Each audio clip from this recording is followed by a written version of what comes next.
Indeed, welcome to Moot Multiplay. Yeah. Get the dining table from, chaps. Somebody put it there. Oh, That's all right. Yeah, I had a spare piece of furniture, so I thought I'd put in a dining table. No, that's cool. What was I thinking with that roof colour? I was thinking I wanted to get it finished and I couldn't be bothered. Right, fair enough. So, yes, Empyrean by way of background displacement activity. I'm sorry, pardon? Empyrean by way of background activity. Well, we have a bit of a chat, come interrogation. Indeed. Into come siphoning of knowledge to those wishing to get into the biz. Exactly. Along the lines of voice acting and its wily ways. With person what's out apparently is quite good at knowing what they're doing with it. It does help when, if you want to get the good jobs. Yeah. Okay, so we sort of had a bit of a nose around as chat over the sort of previous few weeks. So possibly for those who haven't twigged, what sort of jobs have you done previously that gamers might have heard of? Oh, the gamers might have heard. Yeah. Then nothing. No, that's not true. I'm sure most recently. I'm pretty sure we've all heard your voice on at least mine and Drut's stream over the sort of latter half from summer of last year. Aside from actual video games that I've done, it sort of started way back in the dim times when, like, shortly after Skyrim was released, and as is often the case with things from Bethesda, the modding community took a hold of it like a hungry tiger and proceeded to make it, what's the word I'm looking for, work the way that it's supposed to. And so I had auditioned for a game that I saw on Kickstarter called Wittenlore, WITAN lore. And I was like, I'd love to audition for you guys. And they're like, so you want a part? I'm like, no, I would love to audition for you guys. I'm not saying, hey, I'm good at this, give me a part. I'm saying, let me audition for you. And if you don't like what I can provide, then don't hire me. That's kind of how this whole thing works. Yeah. And so I auditioned and they were like, oh God, will you please be in our game? And I'm like, all right, yeah, sure, I can do that. And then several of them also work on the Beyond Skyrim mod pack. And so the very first one we came out with was Beyond Skyrim Bruma. And I am all over that thing. It's like 11 unique, like, named characters, and then like 3 generic voice sets. One is male even toned, which is basically this, my normal speaking voice.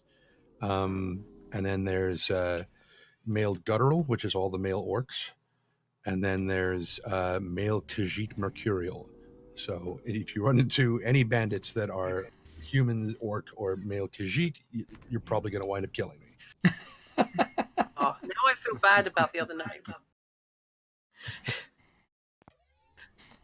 Enough. Okay. But aside from that, last year in March or April, I don't remember which it was at this point, Harebrained Schemes released their turn-based BattleTech video game. I'm the villain, director Santiago Espinosa in that, which is just so much fun because villains are just fantastic. And then there was that. Well, the one of the reasons is that writers love to write villains, and you've got a tremendous challenge with villains because the best villains are people you can kind of relate to, and that you've got to be able to write a villain very, very well to be able to relate to them at all. That I can understand, yes. That whole thing of everybody is the hero of their own story. There's not really any such thing as villain, are there? There's just heroes on the other side. It's probably the most polite way of putting it, yes. Okay. That would seem to make sense. Yep. So carry on, Rob. No, go ahead, Rob. Go ahead. No, go ahead. I'm going to choke quietly off mic now. So, when you've got multiple parts within one game, you've got Guttural Orc, you've got Mercurial, I think it was the cat person you said it was, and then your regular speaking voice. When you start getting into named characters, how do you keep them all so separate so they are distinct personalities? Well, truth be told, in that way, it works exactly the same way with audiobook narration, which is something else that I do. And if you're dealing with, if you're just one person who's narrating an audiobook, it's just you, then you've got to come up with the voices for all of the characters. And in general, it's okay if they sound alike as long as they're not in the same scene. But if you've got a scene where you've got like 15 people and they're all talking to each other, it's going to get a little bit hairy to be able to keep them distinct. And so sometimes you can't. At points like that, it actually comes down to the game director, the audio director and everything else, to make sure that we've accounted for the fact that like these two characters are voiced by the same person and they sound a lot alike. We need to make sure that they're not in the same scene. For example, with the male orcs, one of the orcs that I voice is a guy that you can get as a follower. And so if you are running into a band of orcs who are trying to kill you, and 3 of the orc bandits sound like me, and the orc follower sounds like me, and it's just crazy. Yeah. That's gonna show, isn't it? It's a similar skill when writing NPCs and GMing. You never ever want to leave 2 NPCs to have a conversation where a PC can hear them. Mm-hmm.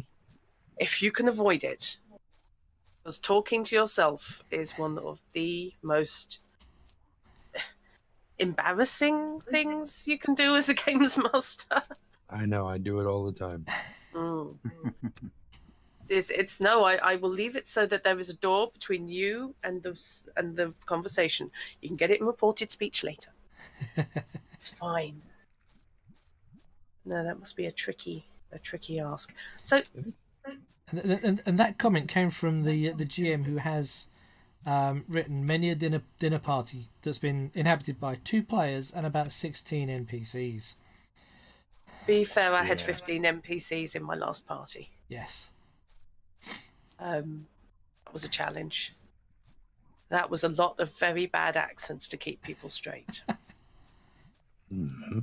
See, that actually is potentially one way, I suppose, that it could work. If you can do accents, then an accent, as well as varying your voice pitch, gives you, I suppose, another weapon in your armory around characterization.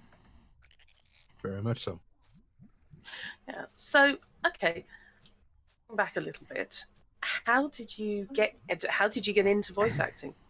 How did you start? I mean, did you start as an actor? Did you just go, I know, why is there a hole in the wall? Sorry. I'm pretty sure it might have started that way. Into voice acting. Sorry, I just jumped through what should have been a window. I see that. Yeah. So it's kind of a little bit complex. It's not complex. It's just long-winded kind of answer. Go for it. There's several different kinds of criticism and feedback that one can get. Some of it is constructive and some of it is not. And some of it is, I just forgot the word for it. It's when it's not people that love you and your best friends and your family. Objective. That's the word I was looking for. Thank you so much. Well done, Russ. Yes. That's okay. Brava. It is... Getting objective feedback is kind of key, because otherwise people are going to, when you're a little kid and you start smearing some of your bodily secretions onto a piece of paper because you're 2 and you take it and your parents like, oh my God, it's wonderful. And you're like, what? Same sort of thing. For most of my life, a lot of people were always telling me, you're a great actor. You do all these wonderful voices. You should totally consider being a voice actor and doing this stuff for a living. And I mean, ultimately it turned out that they were right, but the problem was that then I really wasn't as good as I am now, because I've gotten better, but I didn't consider it objective Yeah. And so I didn't really do anything with it. Okay. So eventually I was working at a kids show at a public television station here in San Jose, California, called Adventures with Kangarati. And one of the jobs that I had was my job to take the video cassette tapes and take them to the vault in the production trailer. And so one day, it's right before lunch, and I'm taking the tapes to the vault and putting them in basically just a giant filing cabinet. And I'm putting the tapes. As I'm walking through the room, the director is talking to the guy who's in the kangaroo costume. He's the main character. He wasn't in the kangaroo costume at the time. He was just. Anyway, she's like, come on, James, you can do this. I know you can do this. And he's like, I don't know. That's really not what I do, kind of thing. And it kind of caught my ear, but I didn't really think much of it until I put the tapes away and I was walking back through. And she's like, come on, just and I'm like, oh, voice stuff. Okay. And I'm like, what are you trying to get him to do? And James looks at me. She looked at me and she's like, I want him to do the voice of the robot from Lost in Space. And I was like, oh, James, it's easy. Just go back into the studio and grab the air conditioning hoses that we use for to keep you cool when you're in the suit, and just kind of tuck them up under your arms and throw them around and go, "Danger, Roy Orbison!" And she's like, she said, "That's the voice I want right there." And he's like, "Good, use him." And he ran off. Wow. And so we wound up getting into the vocal booth there at the TV studio and recording the stuff. And about halfway through, she stopped me and she said, "Have you ever considered doing this like for a living?" And I was like, "Well, kind of, but not really." She's like, "You should." I'm like, "Okay." Now this is objective criticism. Yeah. This is somebody who does this kind of thing for a living. I'm like, okay, fine, I can listen to this. But I really didn't do anything. Didn't do anything about it at all for another couple of years. And when it was 2009, when EA was getting very close to laying off a whole bunch of us, and I was still working on Spore, unfortunately. And you were quality assurance, weren't you? Oh yes. Yeah, I was one of the leads. Actually, we may have moved off of that onto Rock Band at that point. I may have been working on Rock Band at that point. But anyway, whatever. Still, game. Yeah. I was on some of the track packs. I think I was on the country and classic rock track packs were the ones that I worked on. Anyway, cool. They had an internal audition for people to do what is referred to as placeholder or scratch audio. And it's just so that the animators have something to lip sync to. And eventually the actual proper voice actors will come in and dub over what you've done. But it's just, somebody to say the words so that they can get the animation right. And so they had, basically auditions in-house. And I went down and I auditioned and they were like, okay, we definitely want you to do the voice of this character. I was like, okay, no problem. And they said, but remember, it's not going to be in the released version of Dead Space 2. I know how it works. It's fine. And they said, okay, we'll let you know when it's. I said, I only ask one thing. Whatever we record, can I get copies of for my demo reel? And they're like, oh yeah, absolutely, no problem. Cool, okay. So the day finally comes. It's October, I believe, 30th, 2009. I believe that was a Friday. And since Halloween was on Saturday, they have a big daycare center at the main headquarters. And so all the kids had their Halloween party and they do a little costume tour. They go around trick-or-treating to all the cubicles and everything. And we have a big costume contest. So given the fact that I'm a furry, I have access to all kinds of animal costumes. And so my housemate at the time has this big polar bear costume. Like, that'll work. I'll wear Carmichael. That'll be fun. Awesome. And so I get the call from the guys saying, okay, we're ready. Come on down to the booth. And I'm like, I'm wearing a polar bear costume. So I'm thinking this is going to be really awkward. This is really, really awkward. I get down there. One of the producers who's in the engineering booth is dressed up as Robin the Boy Wonder from the 1970s Adam West Batman. I'm like, I got nothing to worry about. It's fine. Everything's cool. So it's okay. So I've taken off. I've got the head of the bear suit on a chair next to me, and the rest of it is just in a pile around my ankles as I'm standing there in shorts and a t-shirt in front of the microphone. And we go through and record all the stuff. Did you have something you wanted to say there? You sounded like you were bordering on. Is he laughing? Okay. No, it's fine. So I think you may have killed Drut. that's possible. It's possible. I'm wishing I wasn't on camera because I'm pulling the weirdest faces on the planet at the moment. So we get done, and the two producers are like, that was great. That was wonderful. Thank you so much. It's no problem at all. So they get up and they leave. The audio engineer comes in, and he takes my little thumb drive and he puts it into the server. And as he's copying the thing over, all the stuff that we recorded, so I could use it for my demo reel, he just kind of looks at me and he's like, "Have you ever considered doing this for a living?" And I was like, "Yeah, actually I have." He said, "You definitely should, because you put more into that than most of the so-called professionals that they bring in here." And I'm Ouch. like, okay, this man spends his entire workday listening to this kind of stuff all the time. If there's ever an objective opinion, it's this guy. I definitely need to kick this off. And so I got a very big tax return that year, and EA laid me off, so I got like 6 months of back pay for it. I was like, I'm going to use that money to buy all my shit that I need. This is going to be awesome. And that's where it was the initial money that I had for my investment to get all the audio gear that I needed. So, did you go straight into building yourself a home studio, basically? Pretty much. There's really not that much to it. And I think for this point, we can kind of transition into one of the common questions that I get asked whenever people start talking to me about this is what kind of hardware do I need? If I want to get into it, what do I do? What do I buy? And it's like, first of all, you don't think about it that way.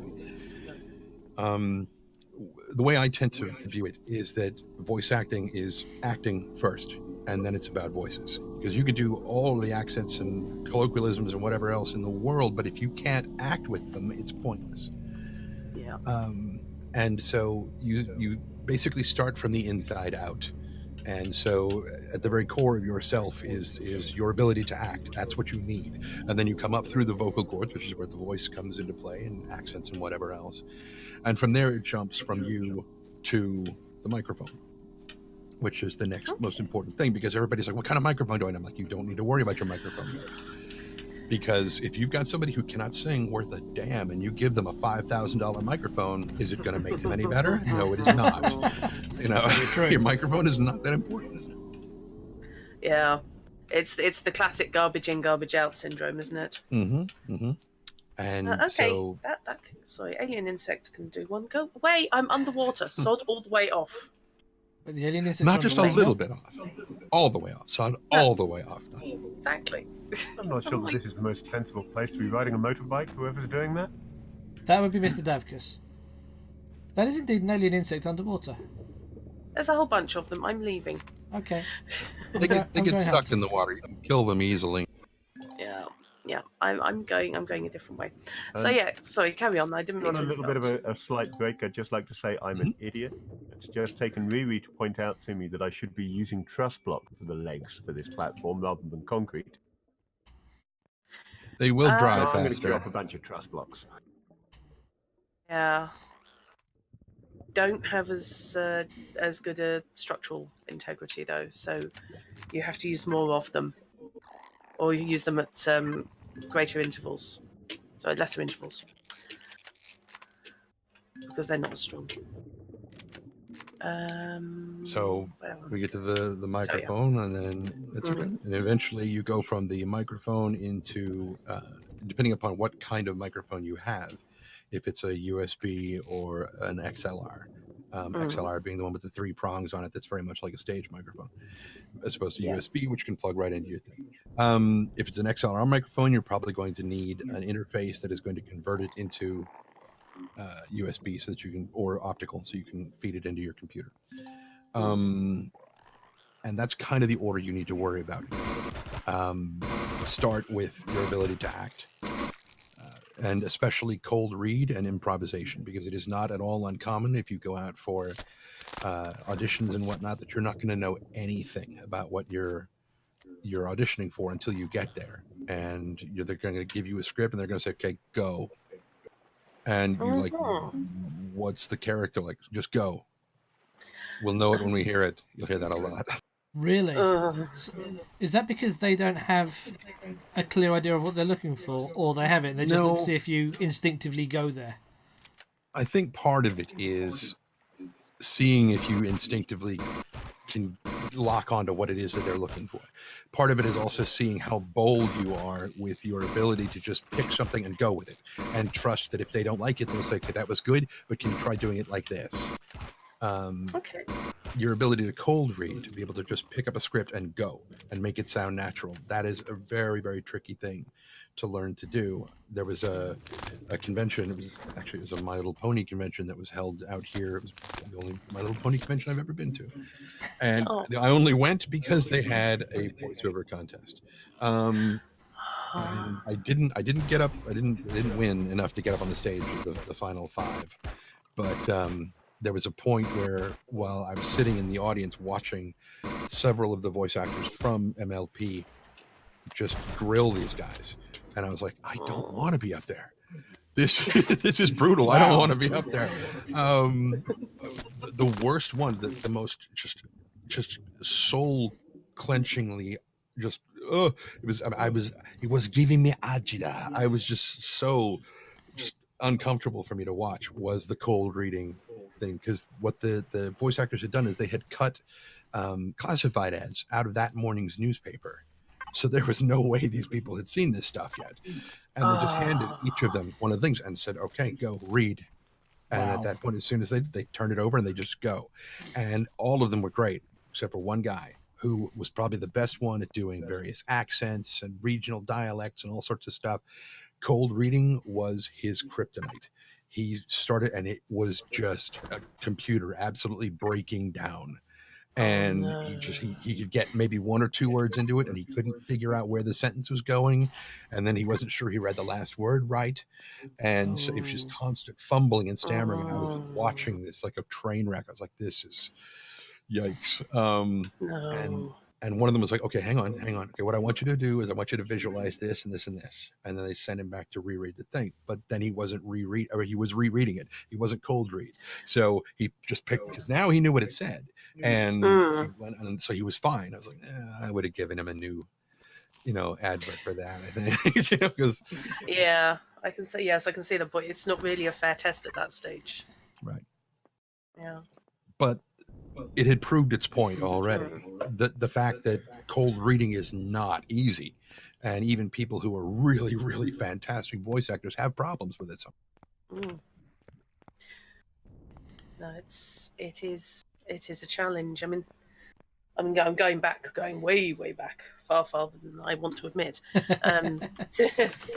To college, and I did RFTV and I did journalism. For one of the modules, and they were presenting us with basically radio scripts and saying, "Right, off you go."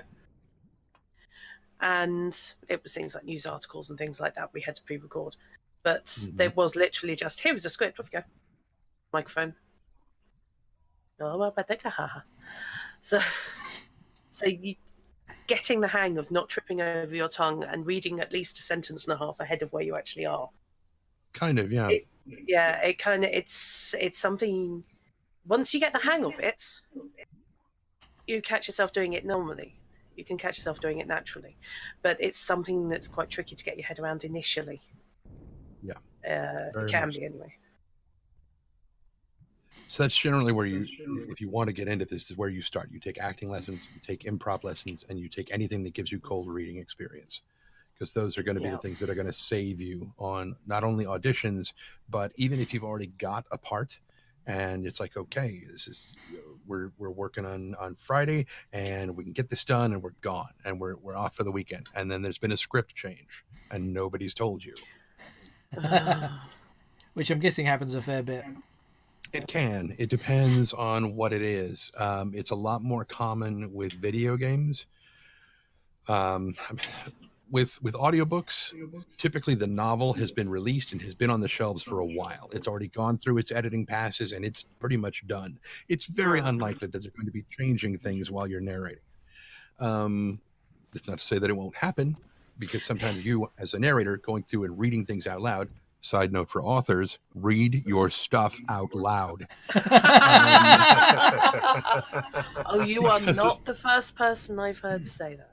Well, it shifts everything through a different part of your brain. Yeah. And it forces you to slow down and pay attention to what's on the page, not what you meant to say, but what the words say. And it's very, very difficult. And so, like, narrators will spot editing errors that editors and the authors themselves didn't get. But anyway, so with audiobooks, everything is pretty much done, and it's not going to be changing. With things like animation, TV series, cartoons, animated movies, whatever, generally the story is done, and there might be some minor changes back and forth as we start to realize, oh wait, we shouldn't read it like this, we should read it like this, and there might be little changes. Things like video games, quite often the story isn't finished while the game is being made, so it's constantly evolving while you're working. Right. That makes more sense. It's a more fluid medium. So going back to the cold reading thing, it's a little bit of a sidebar from it. But I was lucky enough, Christ, I think it was a couple of years ago now, to witness a class given by a well-established voice actor. It was just a small class at a fairly big convention. So the class had I think 45 minutes to an hour with the guy, and it was about 30 people. And he was talking about, I think he called it exertions. So throwing punches, taking punches, all the verbal sound effects that go on when making a game. The actor himself had done a few fairly big games, and for the life of me I can't remember his name. It'll come to me eventually. Walking Dead was one of his big ones, wasn't it? That's right, yeah. He was the lead guy in the first couple of Walking Dead games. And he literally had everyone circled round him, and he said, right, we're going to do exertions. And he gave a couple of examples of throwing a punch or a couple of volley punches or taking a punch. And then he sort of went round the room, right, you, throw me a couple of punches. Now, most of the people in this class were actors looking to move into games. And they when they were doing the voice work, they would duck and dive, and like they were actually boxing or throwing punches or dodging incoming punches. And he said, great, now do it without moving your head, because the mic doesn't move when you move. And all of a sudden, these guys that go on stage, go in front of camera doing this, were starting to trip over themselves. And then as he went around the room, there was one guy who did mostly commercial work.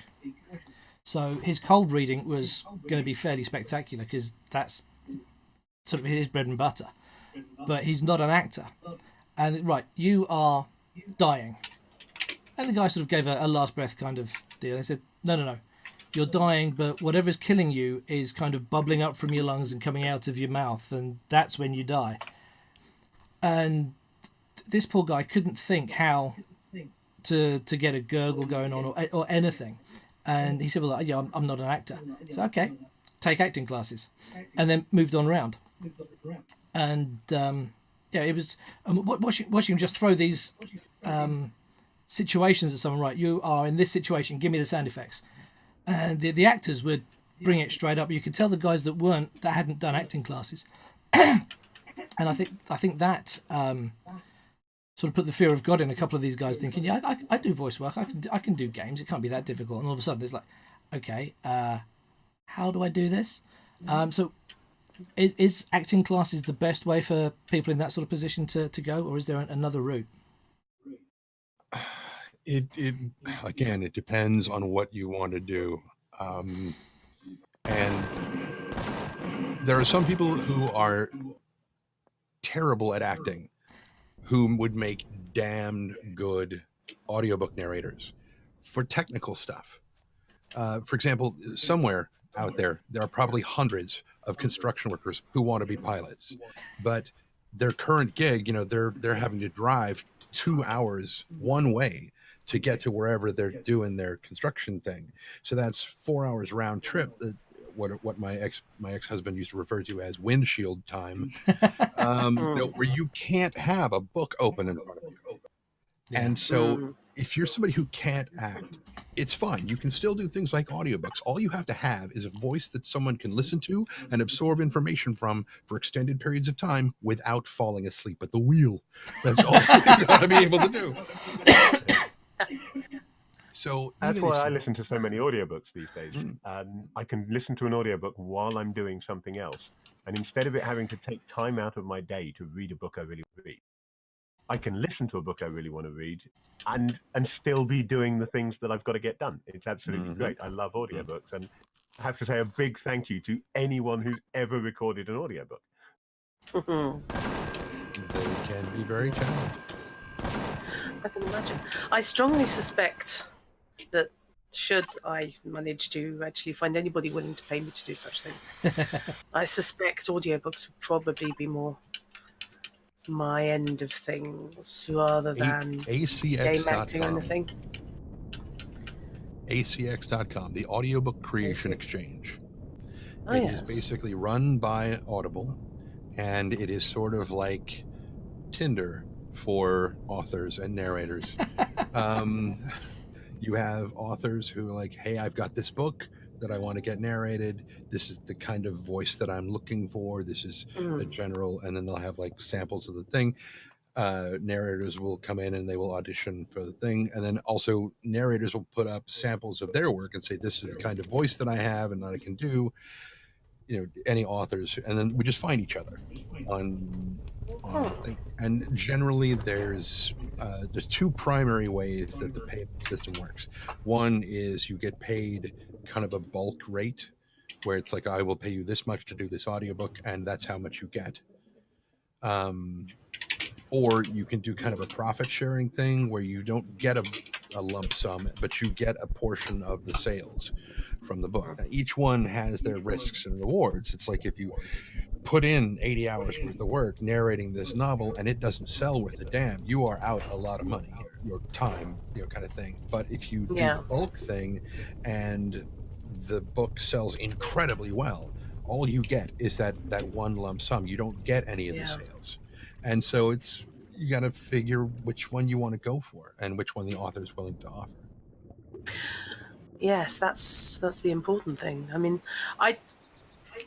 it's weird because I've come at such things from a gaming perspective, and I've also done sort of some presentation work and stuff, but that was ages ago.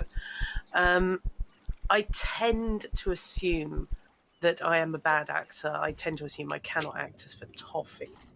However, I strongly suspect that for especially non-fiction reading, that would be in my park. But on the other hand, I catch myself doing things like when I'm playing Thronebreaker, or mostly indie games where they don't have voice acting and there are swathes of text to be read. Rather than make whoever is watching on stream do the reading, I will do the narration for them.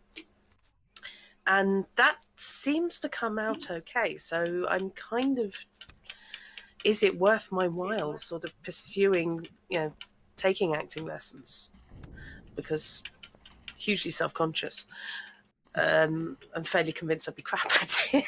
It's also worth noting, if I can interject briefly, that when you're reading text from a game, having watched you do it, there is an inflection of a character behind it when you do so. I can tell when you're reading different lines from different characters. That's a relief.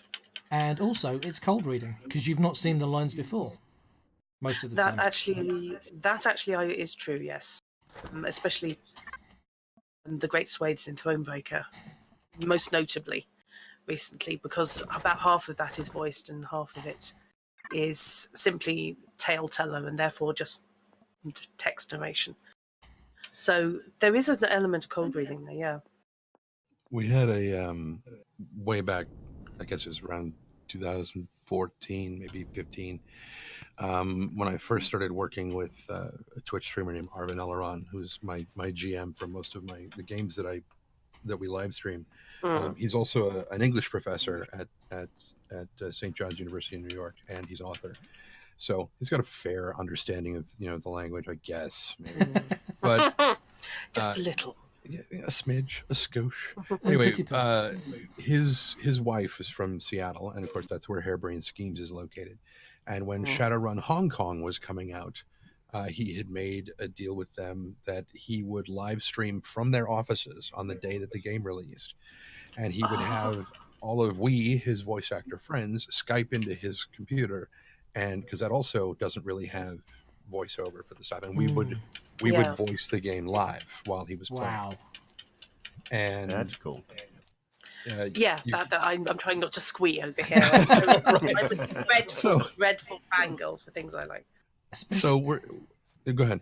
Especially as we're all massive Shadowrun fans, so we're very familiar with the game setting. Still haven't played Hong Kong, but Well, when you get there, once you play it, you'll know this part. There is we were going through, and Mitch Gittleman, who's one of the, I think he's like the guy that is like the senior director of the game studio.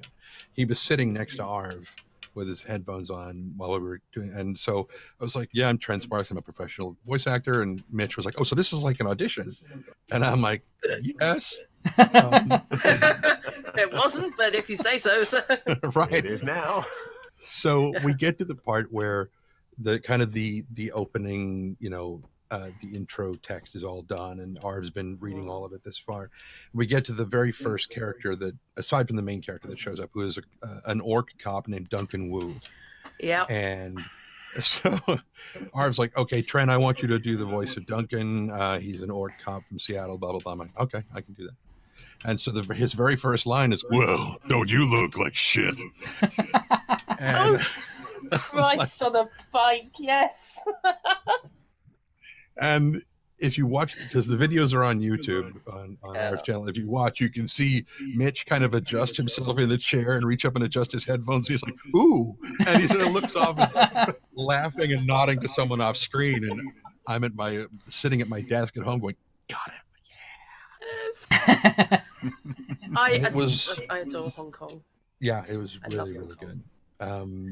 It was that line that got me the role as the villain in BattleTech because it was my audition, effectively. Excellent. What a way to do it too. It was great. It was great until we got to this.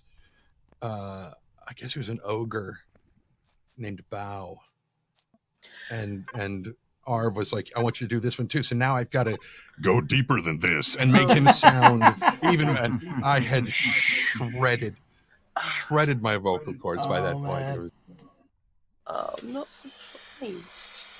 Anybody else just want to make you a cup of coffee now? There's a hot chocolate out of sympathy in general.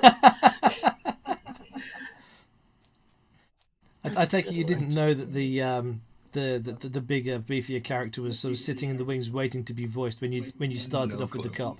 no clue. Oh man. Well, there's a life lesson. Always leave something in the tank. Yeah. This is why I never review anything with a maximum, if it's like 5 or 10 or whatever it goes to.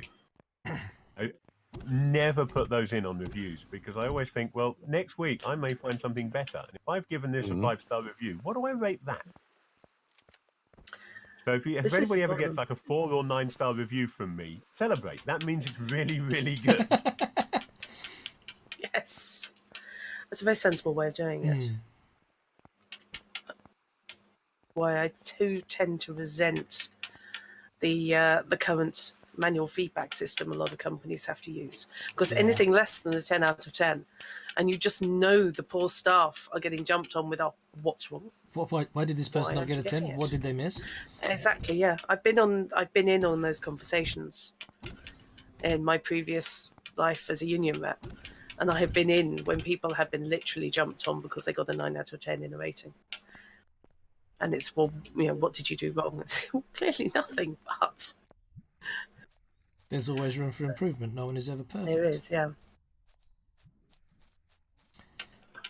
So, Where Drut's coming at sort of voice work from, slightly different from me. Drut's done the video courses and the media stuff, and has a pretty damn solid grounding in what goes on behind the camera. I've never been in front of a camera or behind one, apart from on stream. But I'm coming at it from an angle of DJ work.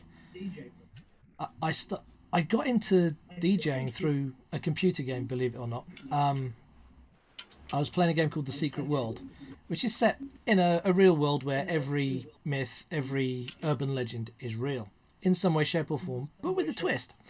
And within that game, within that community, there was a radio station that would broadcast live 24/7, either with an auto DJ or with actual DJs.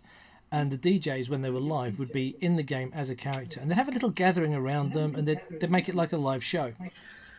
And it was a really cool thing. And when I came across them, they were recruiting, so I thought, I'm pretty into my music. They don't have a rock DJ that's on when I'm around. I'll audition. I did. I put in a tape, and they said, get a better mic, and you're in. It's like, okay. So I got a better mic. But when I did the audition, I had a gamer's headset mic, so it was just a regular headset with this crappy little boom mic coming out the front, and it sounded thin and tinny and horrible. And I went out and got a better mic and re-recorded it. They pulled me in for an audition, and that was that. And then 9 months later, life took a bit of a turn, and I didn't have the time to carry on with it. But they said, yeah, if ever you want to come back, do it. And I said, well, what about if you want me to do like some of your sweeps, some of your annos and stuff? Said, oh, we'd love it if you could. So I stayed on sort of in the wings doing that sort of thing for them, and went from there to do the same for the TFM station now, Truckers FM. I thought, well, this stuff's kind of fun. It's a bit like acting because you're taking on the role of this person in this voiceover. Maybe you're another trucker, or you're this, or you're that. And so I'm trying to come at it from that kind of angle, coming from more, I suppose it's more from a commercial angle than an acting angle. But that's sort of where I'm coming from. But again, like Drut, my experience as an actor comes purely from role playing. So I'm kind of nervous as to think, can I really do this? Am I any good? I don't know.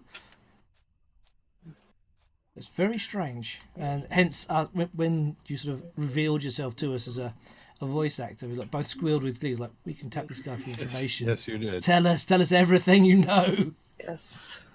No, that's fine. I tend The other to. host is late. There are many times that I've gone to a convention that has voice actors who are going to be doing panels and whatnot, and I've done one or two of those myself. But I think one of the biggest differences between the other voice actors that I've seen who do those panels and me is that a lot of times they are like, okay, so if you want to do this, you've got to do this, you've got to do this, get out there, and they're very, very positive, but they very rarely do they talk about the pitfalls. Very rarely do they talk about, here are reasons that you shouldn't do this. If you're not sure whether or not you should do this, don't go for it yet. You need to be certain that you're ready to do it. And I'm one of those people that I'm a fan of communicating both the good and the bad, because I would rather help someone realize that this is not the profession for them before they go off and spend however many thousands of dollars buying equipment that ultimately they're not going to use. See, that is an attitude I can both respect and appreciate. Absolutely. Because these two, who know me of old, know that if I have a flaw, I'm not admitting to, it is that I tend to over-plan and over-calculate. I want to know the ins and outs of everything before I jump. I'm probably the world's least impulsive person. But I am always of the gather information first, and informed decisions are essential. And also, if something isn't working and somebody can see that it's not going to work for me, I want somebody to tell me. I would so prefer that. And, as you say, uncritical praise. Purely to make somebody feel better. Because in the long run, it's not going to help. It doesn't do anyone any favours and can be counterproductive. Yeah. Yes, most of the time. So yeah, it's. So I know what you mean about the people saying, yes, you've got to plan, you've got to hustle, and if I hear the word hustle too many more times, I am actually going to go postal on somebody. But it's the word of the week. I blame Gary Vaynerchuk, but it's the sort of unmitigated positivity of if you believe hard enough, and if you know the right people, and if you have the right gear, then almost anybody can do this. Well, no, because then almost Yeah. anybody would. I have been reading Happy by Dan Brown, the magician, for want of a better. And one of the things he does apart from magician work is, of course, he is a great debugger. He has taken on evangelical type thing and basically debunker. duplicated exactly what they do with no claims of special powers or connection to God or anything. And in that book, beginning of it, a large section where he's taking on basically self-help books and pointing out how much harm a lot of these books do, because they give you this false impression that if you have the right mental attitude, you can do anything, which is not true. Life gets in the way. You may not be the right person to do that. You may not have the talent for it, or just circumstances may get in your way. Stop it. But if you believe, as the book has told you, that just having the right attitude is enough to do it, and then you fail, you don't blame the fact that life, blame yourself. Yeah. And it does a lot of harm. So just telling people, oh, you can do it if you just buckle down and go to it, is really harmful. So it's lovely to hear not that being done, but instead saying, come at it sensibly, think about it, make sure it's right. And as you say, if you're not sure, don't leap. Not yet. Wait till you're sure. Yeah. The very rarely have I had an opportunity to do this where, when they open up the floor for questions and they start passing around the microphone, I try to get a sense of who the person, the presenter that that's up on stage is giving this thing, try to get a sense of who they are and what is the best question that I could ask them to get them to respond in a way that actually does give a sense of perspective, along those lines. And sometimes it's difficult. I mean, A, coming up with the right question, and B, actually managing to get to the microphone can be a bit of a hassle. But I recommend a keto. Yeah, it also helps to go by their table later on if they're signing autographs or whatever. Go by the table later and ask them there. So that they know that there is someone in the audience who's thinking about it this way.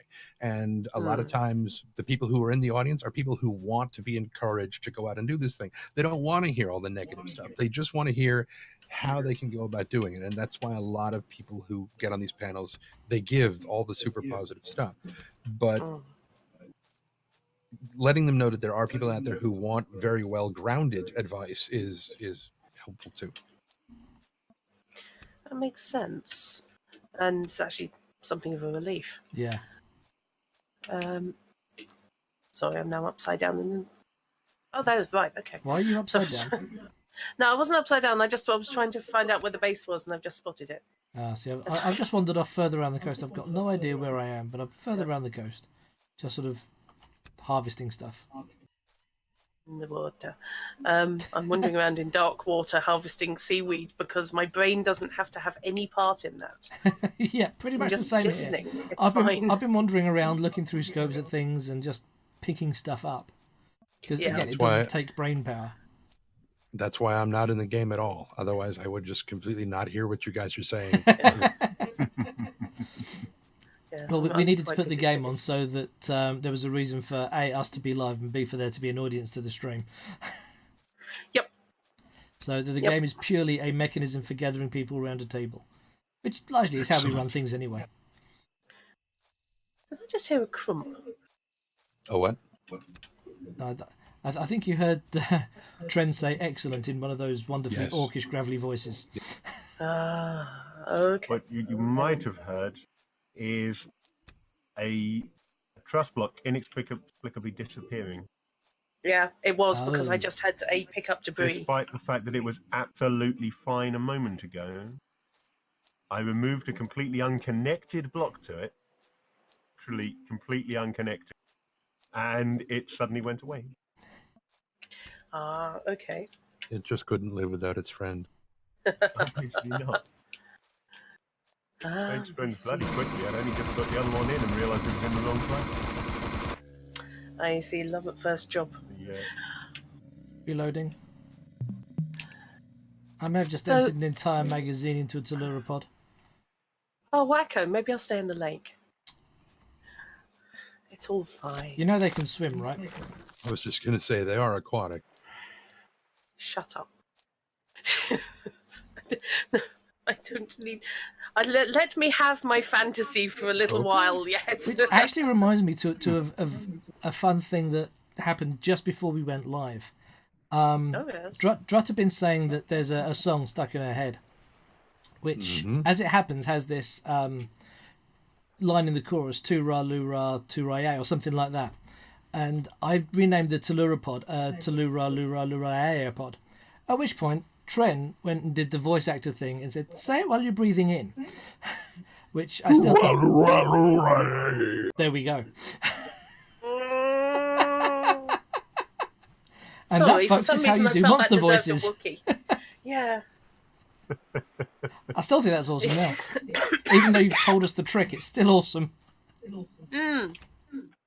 That's one that will be turning up in game sessions. Yeah, absolutely. Possibly with a little Along bit of with practice to get throat the lozenges. tonality right. Yes. Oh, Absolutely. no, that's a very good question. How does one do a lot of those vocal acrobatics, for want of a better phrase, without damaging your vocal cords? Are there any sort of warm-ups, tips, tricks, things that... Use scales. Practice Yeah. your scales. Singing scales? Mm-hmm. Uh-huh. Easier for some of us than others. Yes. Just 'cause you've very heard my not singing easy voice. for Suddenly, 7 years of choir seems so much more worthwhile than it did. Well, if nothing else, you use the same muscles. I mean, all of the if you're going to sing, you've got to sing from the diaphragm. You've got to have your proper muscular support and everything. It is exactly the same with voice. Yes, it does make sense, of course. You will wind up spending 4 hours in front of the microphone, and that's about as long as you can generally go with a lot of when you get to doing really big stuff. It's like you've got about a 4 hour thing, because when you're sitting here talking like this for 4 or 5 hours at a time, you tend to kind of rip your vocal cords. Yeah. Yes, I mean, I've done Imagine. I've done extended streams, and that the 3 to 4 hour mark is about the point where you start thinking, I really, really need, something liquid, possibly engine oil, going over my vocal cords, because at the moment, apparently somebody has sanded them and then planted cacti. And it does vary by activity, but I mean, I've run for 4.5, 5 hours as a GM, and if it's a talking heavy session, a narration heavy session, then you've done it, and your warm ups are pretty much essential. I tend not to think in terms of having done it though, but I tend to run through tongue twisters before I go live, and I'm not doing it on stream. On your chips, you have had that. Damn shame. There was one my old choir mistress was obsessed with, and this is going back to when I was 14.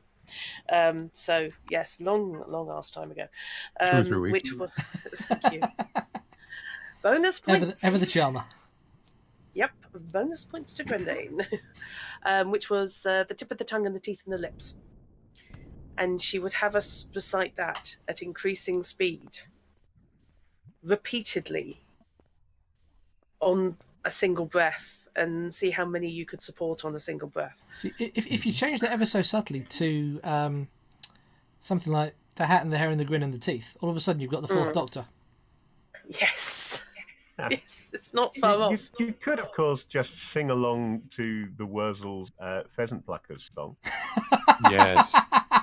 That'd do it You too. took a run up. You took a run up at that, didn't you? I was a little Examined it careful with that one, carefully. yeah. Yes. Oh my god. Ever so pleasant. Okay, so assuming that you're not going to leap in and grab a shopping list go diving to eBuyer or Amazon and say, so bring me your finest home studio setup. What would you... Hello, Baru. Long time no see. Good Baron, Lord. good evening. It's How's life treating you, dear? It's a wild Baruin. Coming at it, we're all streamers. There is a bare minimum setup that you need, which is webcam mic. Webcam and mic, even not webcam with a mic, because I've never encountered a good webcam mic that can actually hear me. No. If you're working off that kind of streamer setup, is that worth using for, say, creating your first demo reel, or would you be recommending that people grab some studio time, some way, shape, or form, and get it recorded in a professional environment?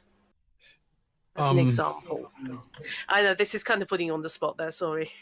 Well, no, that's fine. That's fine. I mean, it depends on what you want to do. Because if you're just going to say, I just want to do voice work, that is a huge arena to try to get into. Do you want to do video games? Do you want to do animation? Do you want to do commercials? Do you want to do IVR, which is interactive voice recording, or phone trees? Do you want to do, movie trailers? Do you want to do audiobook narrations? And if so, do you want to do creative ones or technical ones? Do you want to do corporate stuff? What do you want to do? Because it's going to make a huge difference. If you're not doing a lot of acting, where your voice is going to tend to be kind of in the same register most of the time, then you're probably just fine using a slightly cheaper microphone. If you've got somebody if you are somebody who has kind of a walk-in closet that has just tons of clothes and blankets and stuff, you can, and this also works even if you're on the road.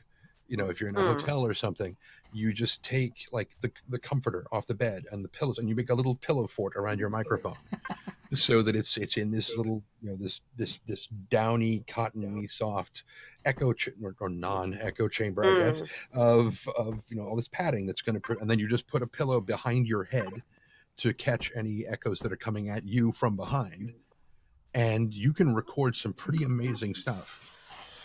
With very, very simple microphones, if you just treat the environment properly to get rid of echoes.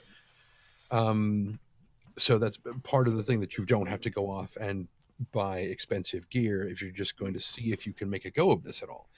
But also, I don't know if it's still the same way, but when I was a kid back in the dim times, before we had things like calendars, there was a library very near to where I lived, and they had basically little oration booths that you could get in, and they were completely soundproofed and had a microphone in there, and you could record whatever it was that you were recording. And better libraries than us. Clearly, yes. This was 40 some odd years ago, so they may not be there anymore. Thank you, Delineates, for the subscription. Thank you. You're wonderful. Sorry to interrupt, but I just had a subscriber. Thank you. It's okay. A squee moment. Got to be nice to the people who give you money. Absolutely, yes. You pay If my that wages. goes any higher, Knight, then you're going to be knocking bats out of the air. Oh, wait till I do the Mickey Mouse impression. I kids. don't really go that high. Yeah, I'll leave that to the people who. I can normally, but I've just spent basically 4 days coughing. So frankly, that I have any voice at all is a bit of an achievement. It's a miracle. Yeah. It has involved an awful lot of Lemsip, let's put it that way. So, other stuff. Where can people look for work on things like this? I mean, places like ACX, like I mentioned, the Audiobook Creation Exchange, if you want to get into narration.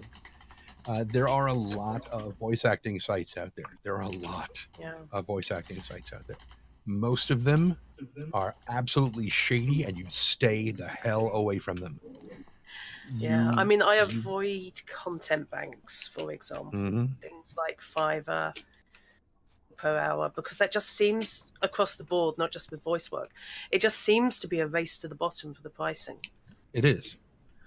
And also quality. It's people who are staying awake until God knows when. I mean, they're literally hovering over that site to be able to slam that, that audition button or to try to get it or whatever. And so it's, the people who are really good, who are getting a lot of work, are generally pretty busy, while other people are trolling these gigs trying to get them.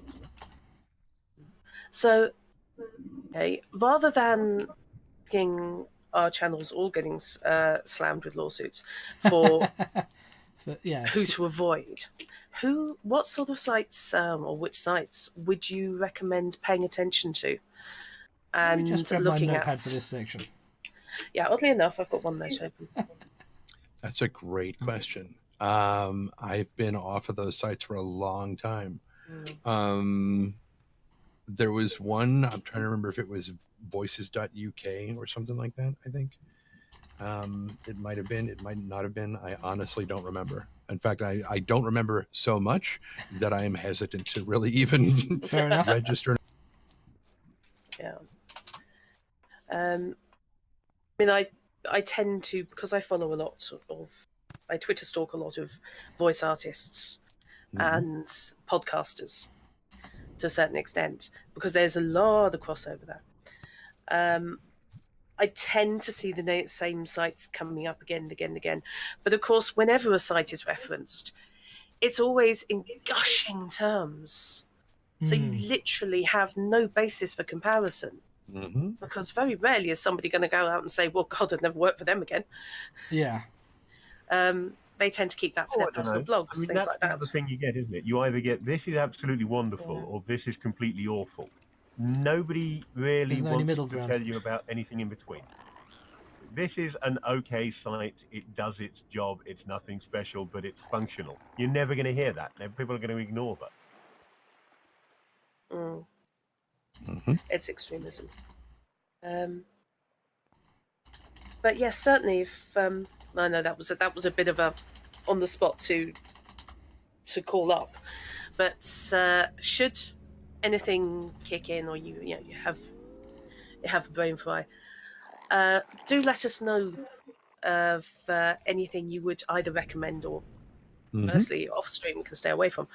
And when I do the YouTube upload for this, I can bung that into the comments as suggestions. Yeah, and if it goes wrong, you can blame Train Dane. Absolutely. Yes, absolutely. But just in a worth looking at versus with like a dose of sexually transmitted disease.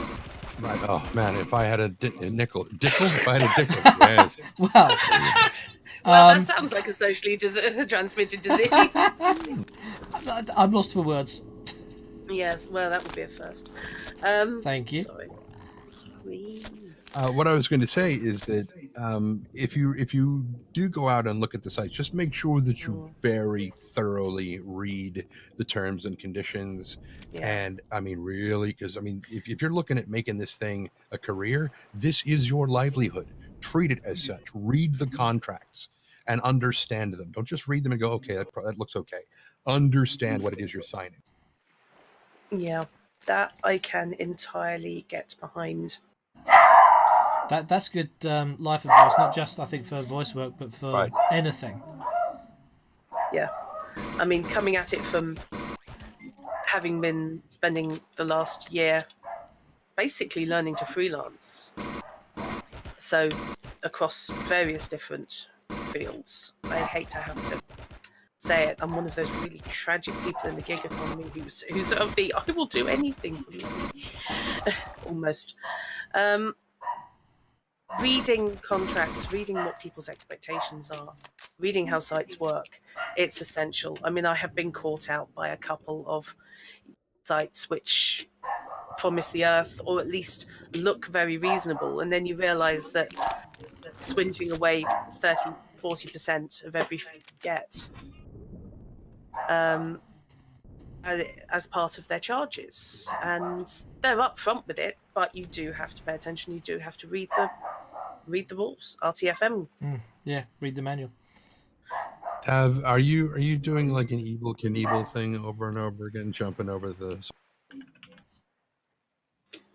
I'm going to go away and see what my dog's barking at. I'll be back in just a couple of minutes. Okay. Will he? God, you got me doing it You're welcome. I shall return. Okay. To the drink that might actually help my throat here.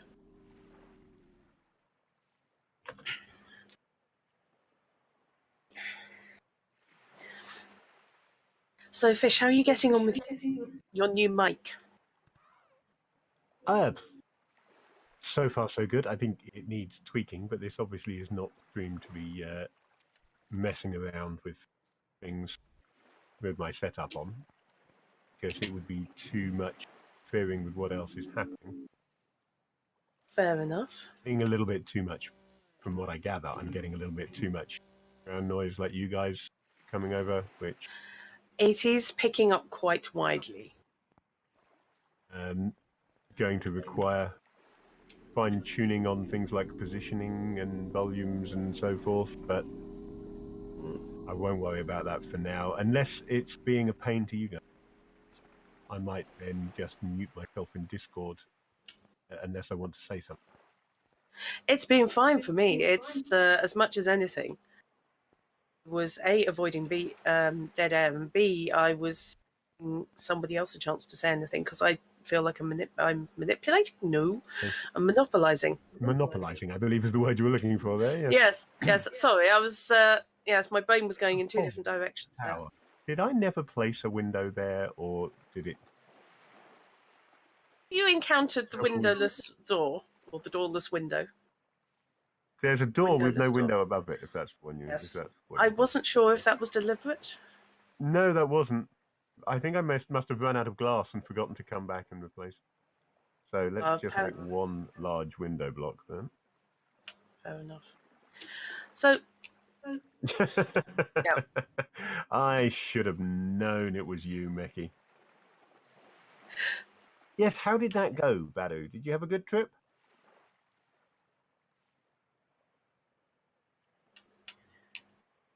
way better at this community management thing.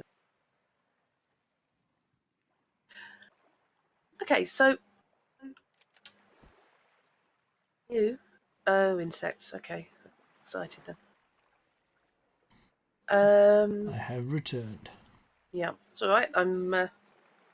I did have a list of questions, which I thought I could refer to, because I thought, yes, there's loads of stuff I want to know, and now I'm having a complete glitch. Don't tell me you lost your list. You can't. You have everything written down on those little. I've forgotten how big they are, but the index. 3 by 5. 3 by 5. Yes, That's the one. I have, and if I could find it, I put it down somewhere. It's probably somewhere safe. It's bound to be somewhere safe. Yeah, safe from you finding it mainly. It's always somewhere safe. Yeah. So yeah, no, I was very much aware that I was slightly monopolising the conversation there. So, right. Yes. I've dug slightly into the fantastic work and where to find it.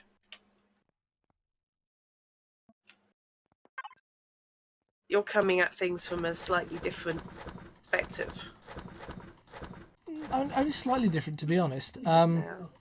Well, the fantastic work and where to find it is a very, very good question to ask. And but that, as Trent said, there's so much variance of work out there. Voice work isn't just characters in video games. Whilst that's what most of the folks that watch us will know it for, there's, as you may well expect, there's TV adverts, radio adverts, announcers in theatres, movie adverts. There's so much different stuff out there. So it is very much, where do you want to go with it? And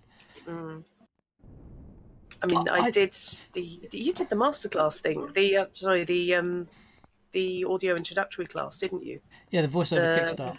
Voiceover Kickstarter, that was it. I did. Not Kickstarter, very different thing. I did, and that covered a lot of basics, but it also asked a lot of questions that I still really don't know my answers to. Where do I want to go? Being one of them, I would love to be able to say, yeah, my voice is in a video game, but I know at the moment that I have no acting ability whatsoever. So, as Trent said earlier in the stream, my first step is improv classes, acting classes. So that's my immediate takeaway. Yeah. Now, there was something to address that point, and Drut, you also mentioned a little bit earlier that you, in your opinion, you're not good at acting, and I would say that Mm. it's also important to remember that you are not the audience.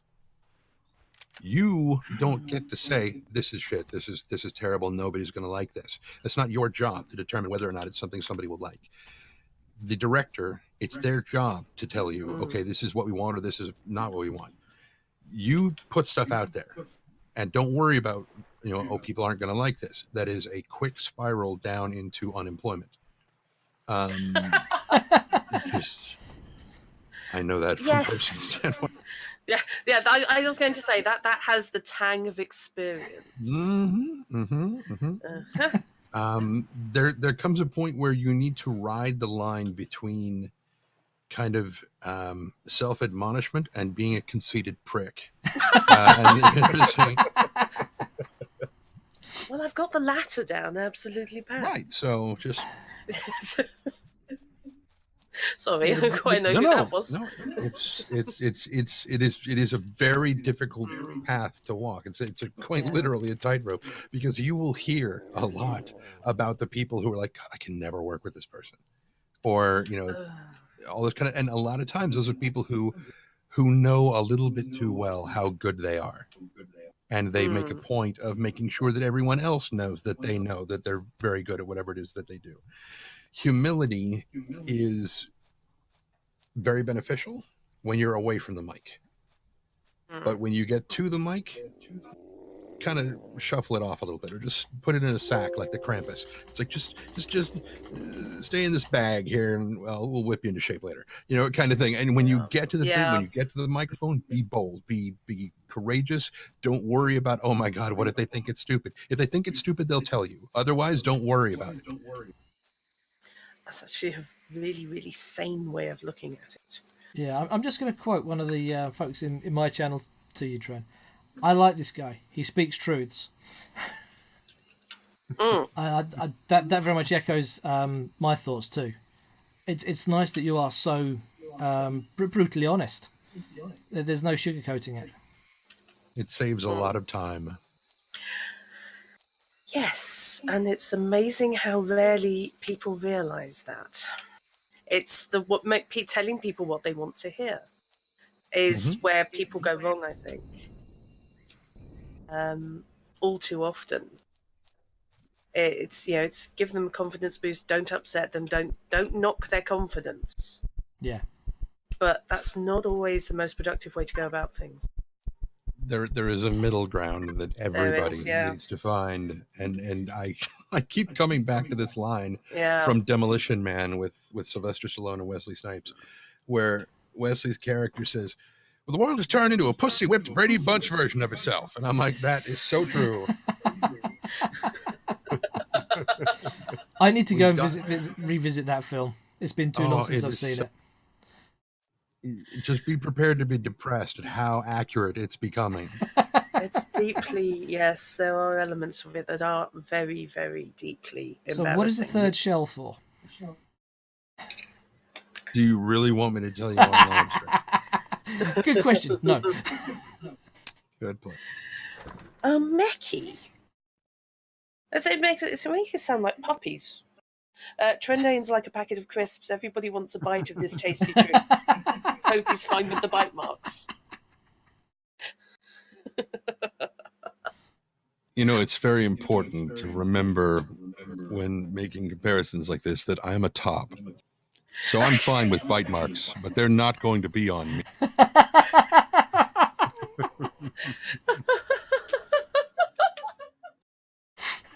Sorry. Giggling. I have the world's worst giggle. I do apologize. See, there you are again, trying to classify your own thing. You don't get to define. There is someone out there who thinks that's the most romantic giggle they've ever heard. That person died 60 years ago before meeting any civilization. I was just going to say, if that person would like to put their name and address on a postcard and send it to... Yeah. Oh crap! What's that noise? What's that noise? I hear hissing. We're hissing. Let's go ahead and No say it hissing. anyway. You're among friends. Yeah. Yes. God, I hope we're among friends at this stage. Yeah. Friends aboard. Yeah, sorry, I'm stuck in a tree now. I see that. Yeah, I just heard it. I swear to God, I just heard a hiss, which of course to me means spider. I think I spiders just are jumped wonderful. at the ambience. That's I'm going entirely to briefly possible. AFK, but I will leave you guys, leave the sound open so anybody on my stream can still hear you guys. Badu, there is a That's multi-link. If you want to type !multi, you can see Nightbites and Jurassic Cup are both streaming, as I believe is Davkus Silence, although you can't hear him in chat. He's listening to us but not speaking. But he is Yes. in-game with us and streaming. Yes, because we're So being there are other terribly. people to go and see as well. And I will be back shortly. See you in a few I'm minutes, Fishy. what I'm finding interesting about this little chat is how much of it does tie up with things like sorry, I've lost the plot completely there. A podcast company called Rusty Quill, who I am a big fan of their work, and they do drama. They do an actual play, and between seasons on one of their dramas, they do Q&As, some of which can get quite technical. So it is really nice to have it confirmed. A lot of what you're saying is very similar to what they've been coming out with on the technical side. The the ability to act, the wrapping things in a duvet. Because certainly I gather first series of the Magnus Archives was recorded largely in someone's bedroom with a duvet over their head. Mm-hmm. Then they graduated to someone's hallway, which was big enough for two people to be under the duvet. But it is nice to have consistency.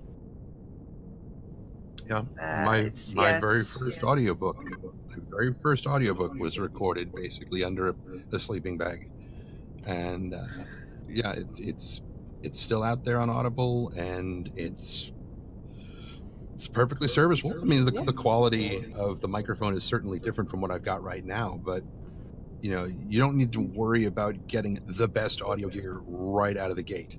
You can work your way up to it. So you mentioned audiobooks. Sorry, go on, Drop. Okay, good. No, go ahead. I'll come back.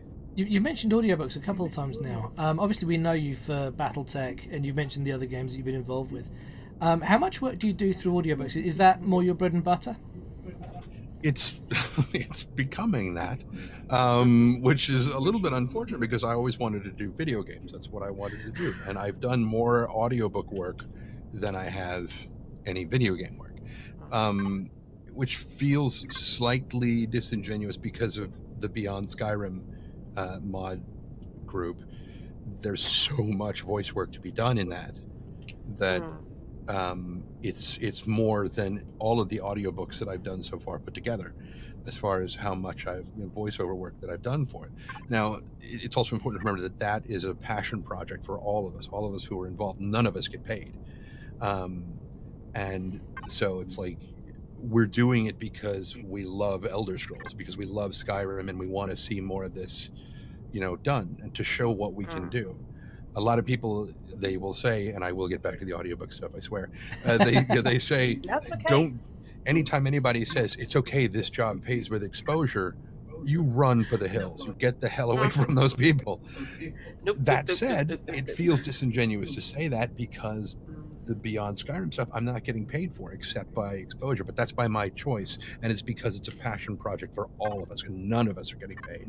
Yeah, I think that's it. Yeah, it's when I have had a couple of conversations that say, would you do this for exposure? Would you write 1,000-word blog for exposure. It'll be seen by X thousand people each week. And I was thinking, no, if it's going to be seen by that many people, this means you're monetizing your blog. This means you have the budget to pay me. So no, I won't. I think there is a definite difference between doing something for the love of the project and doing something for exposure. So back to the audiobooks question, which I've almost forgotten what it was. It was just about it being your bread and butter. Right. That's because I like butter and I like bread, but whole wheat is generally better. I used to hate whole wheat bread.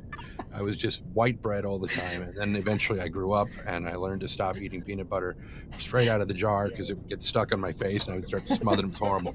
Wait, that's a skill you learn? Why did no one tell me this? My tongue is longer than yours is. So anyway, you've been measuring again. Well, I'm an American. We do that kind of thing. Okay. So it's. Can we not have a tongue measuring contest? We can. Whether or not we will is a different. Anyway. Now Yes, we knew you were going to fit in. How many audiobooks have I done? I've done, I think, almost 5 now. 2, 3. The third one was kind of a short story. Then Gray Shade, which isn't quite done yet. Battletech, which is finished. That came out last year, about the same time as the video game did. And then I'm finishing up Shadowrun, Fire and Frost right now. So it's kind of Battletech, that would be Embers of War then. That would be Embers of War. Just searched for you on Audible. There you go. That would be the. And once I finish with this Shadowrun book, I think I might be doing a trilogy for Battletech next. Cool. But as opposed to just doing audiobooks, there are other websites like Starship Sofa, Drabblecast, Pseudopod. Well, all of the escape artists things, because Escape Pod, Podcastle, Pseudopod. Each pod thing focuses on a different genre. Podcastle is fantasy. Escape Pod is science fiction. Pseudopod is gothic horror kind of stuff. Yeah. Do you remember I mentioned Rusty Quill? Yes. One of the guys behind Pseudopod, Alistair Stewart, has started guesting on the Magnus Archives from Rusty Quill. Nice. He is a recurring villain on that. Ooh. And who has the most affable voice you've ever heard in your entire life. So naturally is playing an utterly unreformed bastard. As one should, with the such a nicest voice. possible way. So Inevitably. it's wonderful. Oh God, yes. He's friendly and warm and charming, and it's just no, I'm backing out now, and there's putting up the crucifix and pass me the steak. But it's interesting seeing the crossover between various different services where there seems to be a community of people that drift between these things.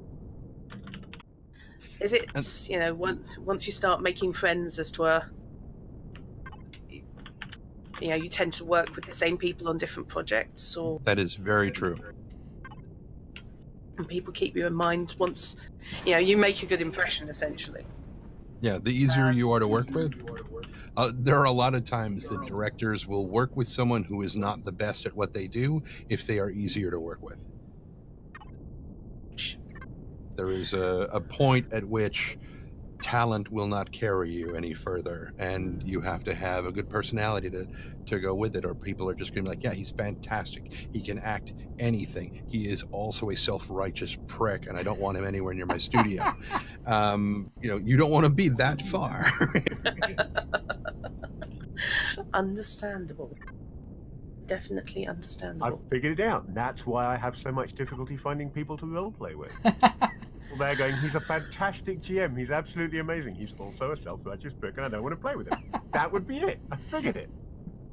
That whole putting yourself down. I was about to say, and yet somehow we've stuck with you for 20 When you plus can't years see of the gaming. camera, I'm grinning when I say that. Yes, he was. We could hear it in your voice. Yes. Yeah. And you absolutely That said, can actually, hear it. I mean, we have put off, me mainly, put off so many players. the reason we went online is because we ran out of players locally. That's because a lot of players are self-righteous pricks. Yeah, it does tend to be that way around. Yes. I learned that the hard. People are lacking a sense of humour. Trendane, we have a question for you from chat. Alright. I'll word it as it's worded in chat. Does this guy have a Good website, luck. Twitch, Twitter, Facebook, etc.? Do you have a site people can catch up with you, see what you're up to? Easiest thing to do is to just follow me on Twitter, and it's just @Trendane. It's just literally my name. Fair enough. Thank you. Mhm. Okay, in that case, I will take one for the team because there's a question that's popped up in my chat. Trust Meki. Trust Meki. As far as I could comfortably spit a rat. Yes, thank you. How many of these audiobooks were erotic reads, or is that still on your bucket list? Well, a bucket is a little more volume than I can readily produce. Maybe a shot glass. Oh, wait. Oh, not what you were asking. Okay, sorry.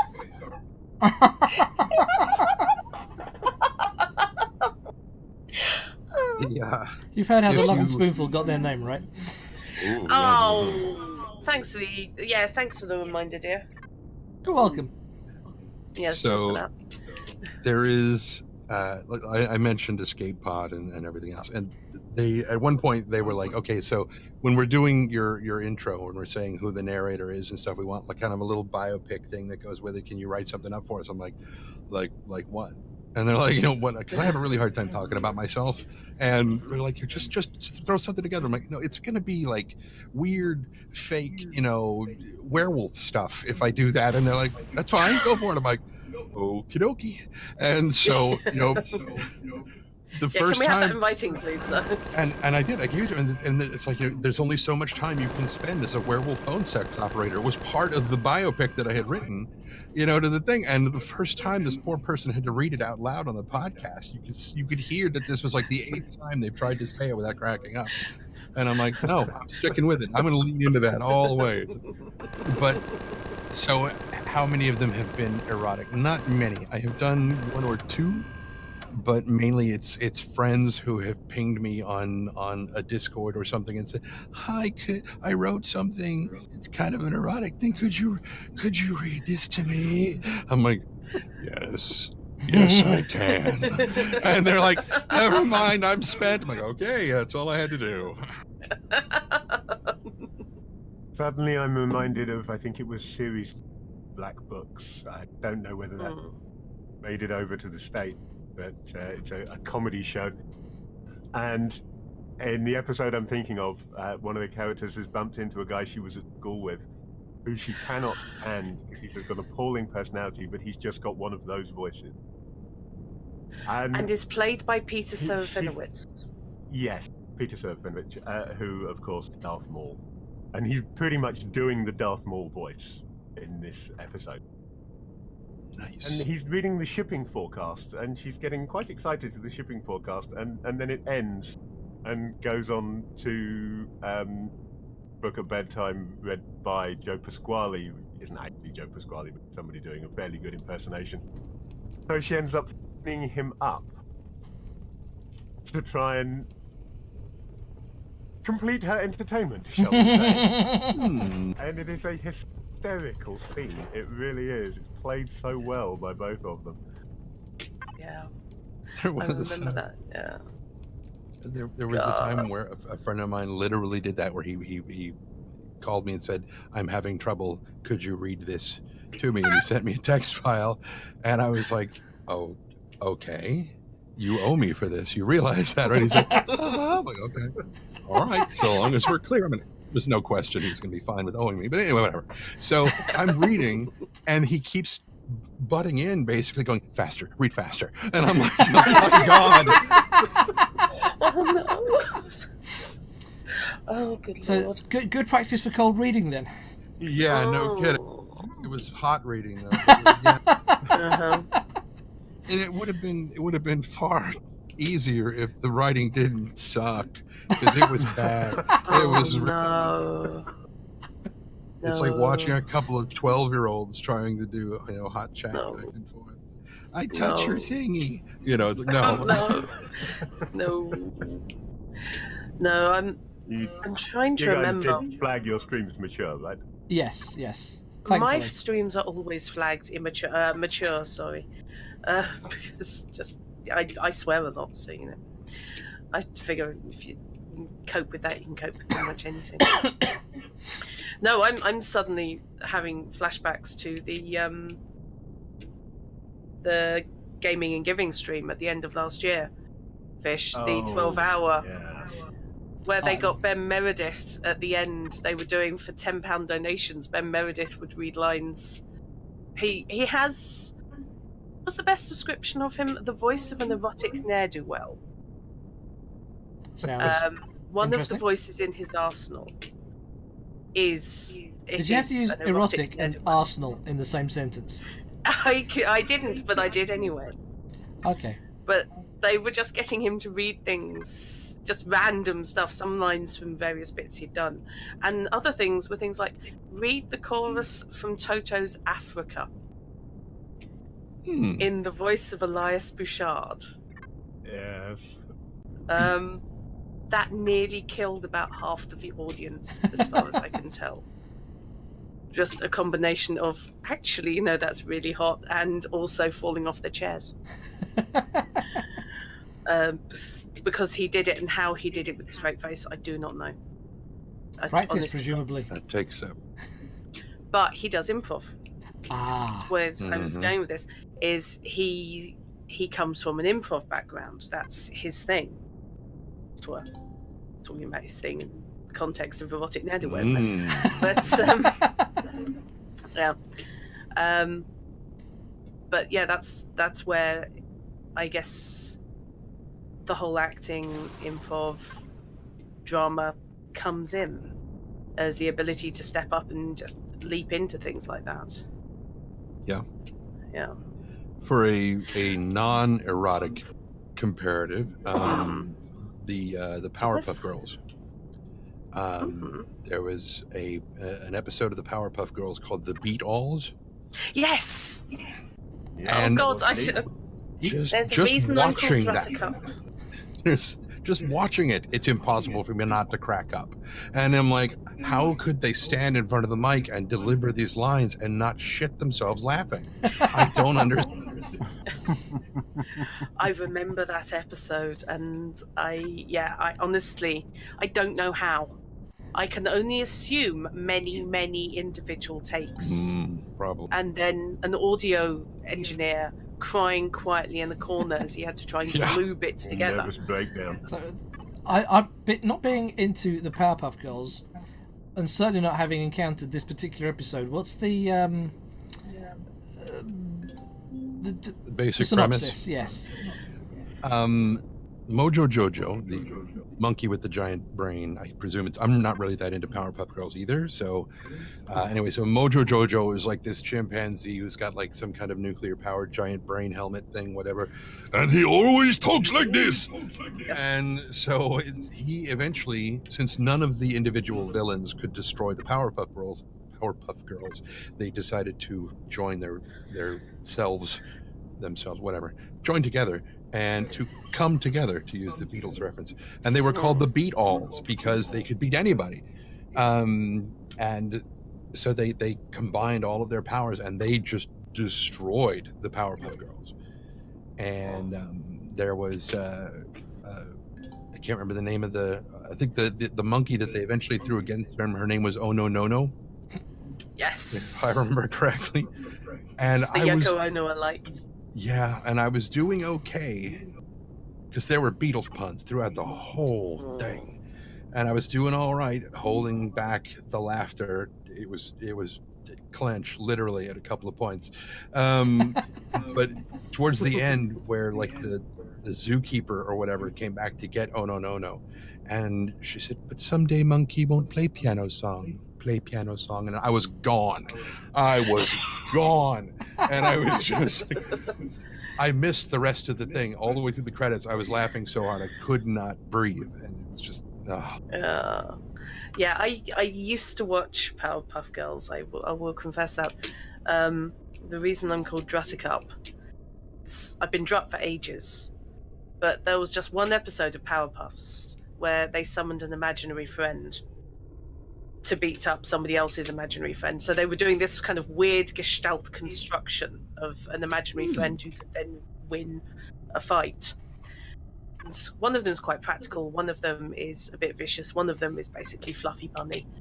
And so it was kind of, it's a cute and fluffy 6-foot bunny, who's also a scientist. And then the one called Buttercup pipes up in combat boots. And I just went, oh, well, there we go. That's me then. So that's where Druttercup ended up coming from. Half Drut and half Buttercup, which is probably The about Drut right. part comes from Trapdoor. Another excellent kids show that was wasted on kids. Yes, I keep forgetting technically it was a kids show. Yikes. Technically. And I suspect there's only about 3 people in our audiences and us alike that know the show. Because it was a probably. BBC show, wasn't it? Or was it ITV? I think it was ITV. ITV, but it was British television Yeah. either way. You've got to love, however, any kids show which features the oft-repeated line, "It's bunking time. I loves a bit of bunking." Willie I mean, Rushton. that is just All hail. so how they got away with it. Yeah. Very carefully, I suspect. Got a little hole in the top of his head. Yes. Well, that's all right. One of the villains was called Bubo. I mean, come on. Little Well, that was- little yellow Bubo. was the name of an owl, but Yeah, I know. I just can't help thinking Ray Harryhausen was just taking the mickey there.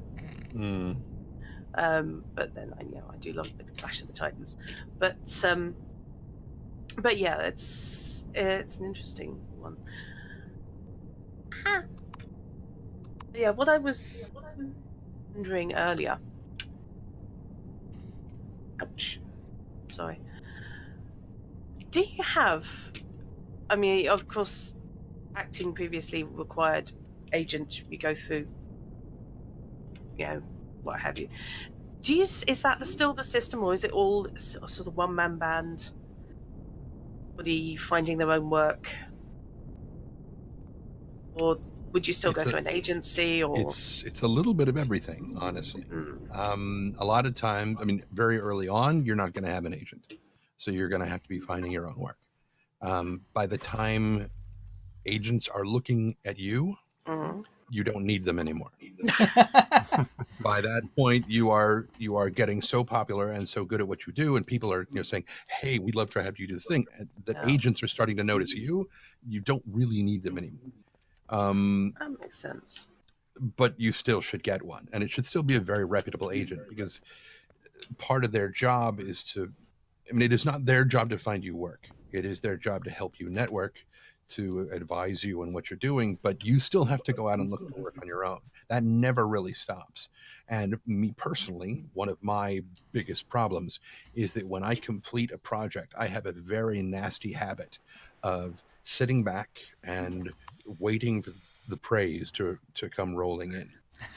And people are like, "Oh my God, this was so good." I'm like, "Yeah, cool, thank you." And I try to be somewhat humble about it, but you have to allow yourself a little bit of conceit here and there. Yeah. But eventually that praise starts to die down, because kind of that initial wave is over, and it's like, okay, time to find more work. And it is now months past the time that I should have been looking for work. I should have been looking for it before I finished that job, so that I had the next thing lined up when I was done. And that is a constant failure on my part. That no, I can see that. It's the literal strike while the iron is hot, coupled with you're only as good as your last gig. So it's not Which only entirely. works if people remember your last gig. So it's not entirely different from being a contractor in any other field. A gig's only going to last a certain amount of time. You know roughly what that time's going to be. So as that time comes near, you need to start looking for the next gig, unless you've got enough backed up to give yourself a vacation. Right. Yes, I've watched so many freelancers on some of the support groups I'm on. I'm a bit worried about any career that requires support groups from the get-go. Saying things like, my funnel is almost empty, I've only got 6 months work lined up. And I'm just thinking, really? I'd like 6 weeks, you know. I suppose, you know, it's down to scale. It's down to how, you know, what you expect and how much work you can handle. Yeah, Ouch. and Where am I? sometimes doing voice work, you'll have 3 or 4 projects running at the same time. If I've got something that only requires me to speak in this voice, I can talk in this voice all day long. I do it anyway, you know. So it's not that big of a deal. It's a very valid point. Yeah. Fair But play. then if I've got something else, another project that I'm working on where they want me to do this all day, well, I can't do that all Yeah, day, no. but I can do that for 2 or 3 hours and then still do this for another 8 with no problem. So you'll have multiple gigs that you're working on at the same time, and you just have to figure out how best to roll them back and forth, schedule them.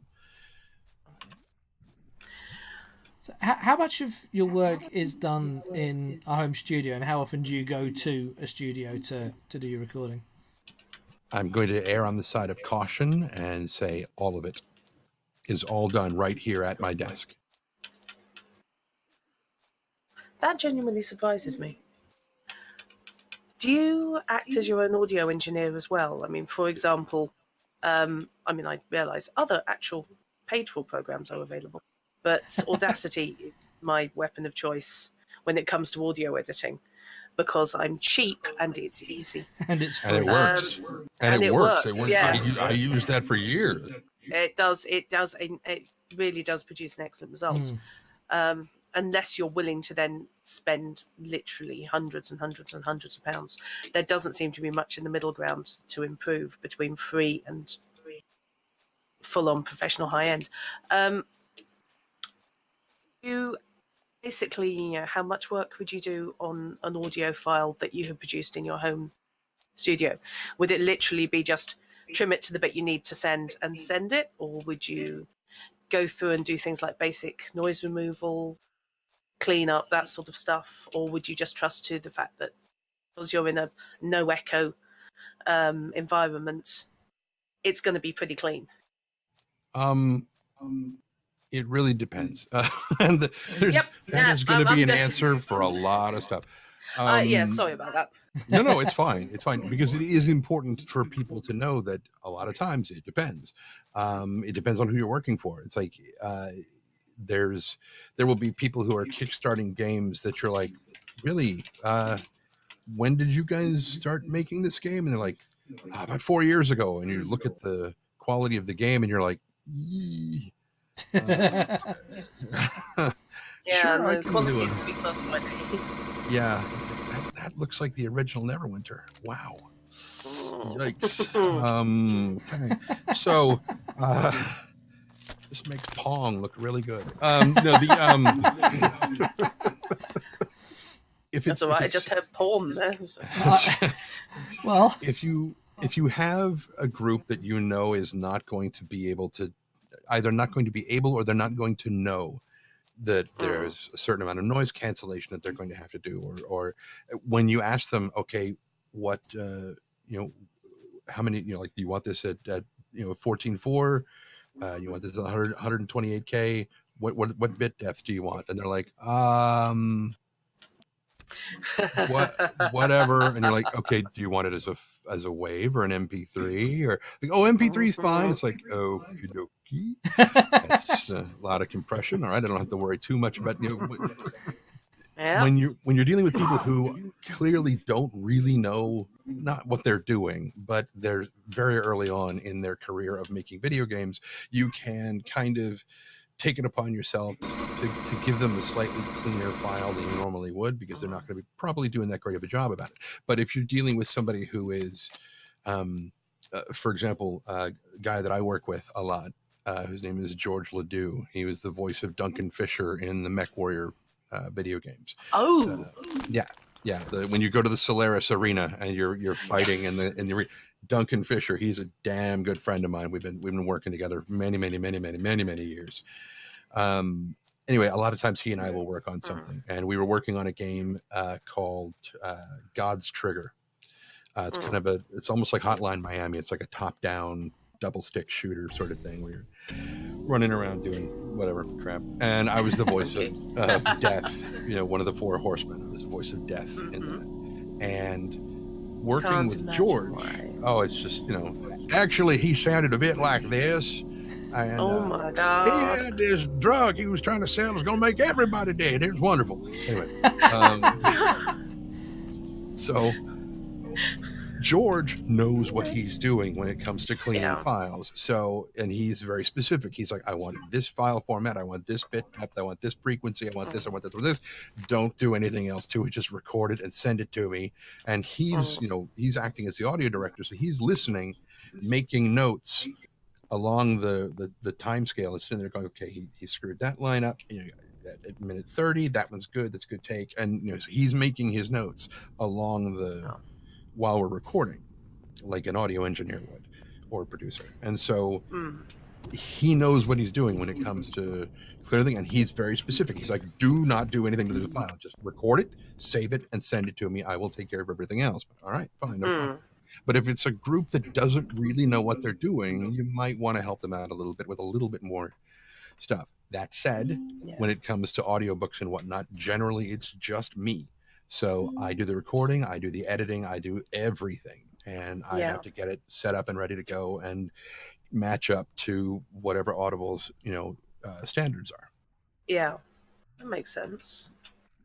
So when you're doing a longer project like an audiobook, I'm guessing that even a pro will make mistakes, will maybe read a line a couple of different times to see which way works best. How do you then mark in the audio where you need to go back to listen to the mistake or listen to the different takes? Or do you just literally make notes? It depends. In part, it depends on which software you're using, because Audacity will allow you to mark files using some hotkey. What I usually use is Adobe Audition. That was the one I was trying to think of earlier. It was on the tip of my tongue and I couldn't name. If you're looking for, yeah, I mean, you can't even really see it unless you can stick your tongue out really far. But again, we're not measuring tongues, so it's fine, whatever. Anyway,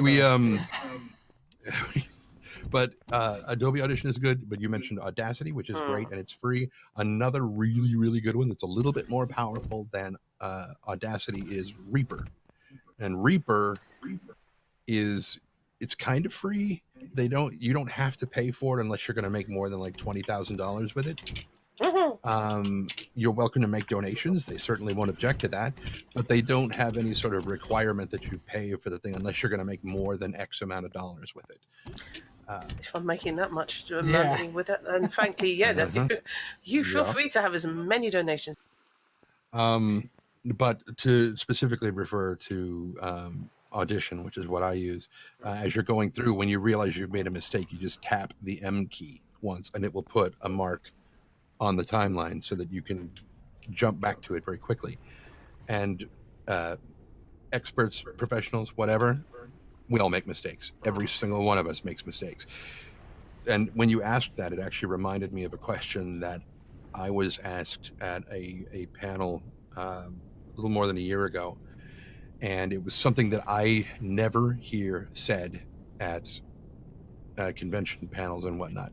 And it's something that I try to make sure, again, this is part of that making a balanced, speak only truth kind of thing, is that one of the most crucial things you need to learn to do when you're negotiating is say no. Because if you can't say no to a deal, you've got a problem, because there is every possibility that you might get presented a story that is going to have violence against women, children, animals, whatever, something you are totally uncomfortable bringing to life, because that's what you have to do.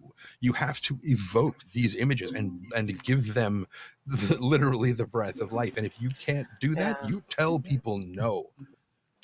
Yeah.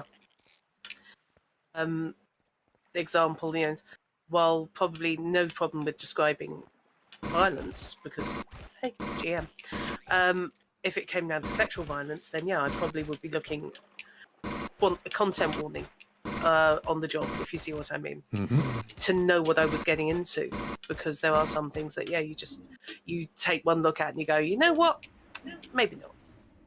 But it must be incredibly hard to take that step if you're just starting out, you're looking for work. It's the whole, you were young and desperate and you were doing things you're uncomfortable with. Yeah, very true. I mean, and it's important to have a note, or a document or something that you can give to prospective authors who are like, I'd love you to do this, and you can say, are any of these are things I'm not comfortable with, are these in your story? Because if the author can not look at that list and know whether or not that stuff is in their story, they don't know their story very well, for one. And if it's a publisher that's already gotten the story from the author and they're saying, we want you to do this as an audiobook, and they can't look at that list and know whether that thing is in it, and they're publishing something they don't know. Yeah, very good points. Little red flag there. Yeah. So yes, that's having a list of things that you don't want, that you're not comfortable doing, and you would rather not do, just have it as a document that you can hand out to people and say, these are green flags, yellow flags, red flags, and blah. Yeah, this is fine. This, I want to talk to you before I agree.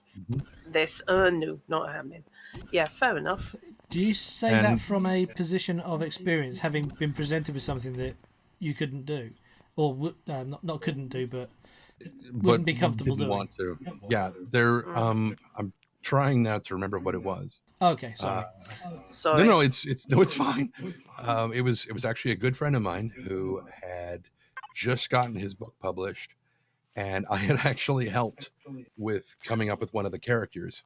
And most of the character, I mean, it's almost like Cenobite level, kinds of things. And I have a very dark sense of humor, so that's fine. And I have no problem with demons showing up and tormenting people. It's hysterical. It's so much like My Last Vacation. Anyway, That sounds like Drut's regular games. It's like when regular people start torturing regular people, it gets a little bit more Danger Will Robinson. Kind of, yeah.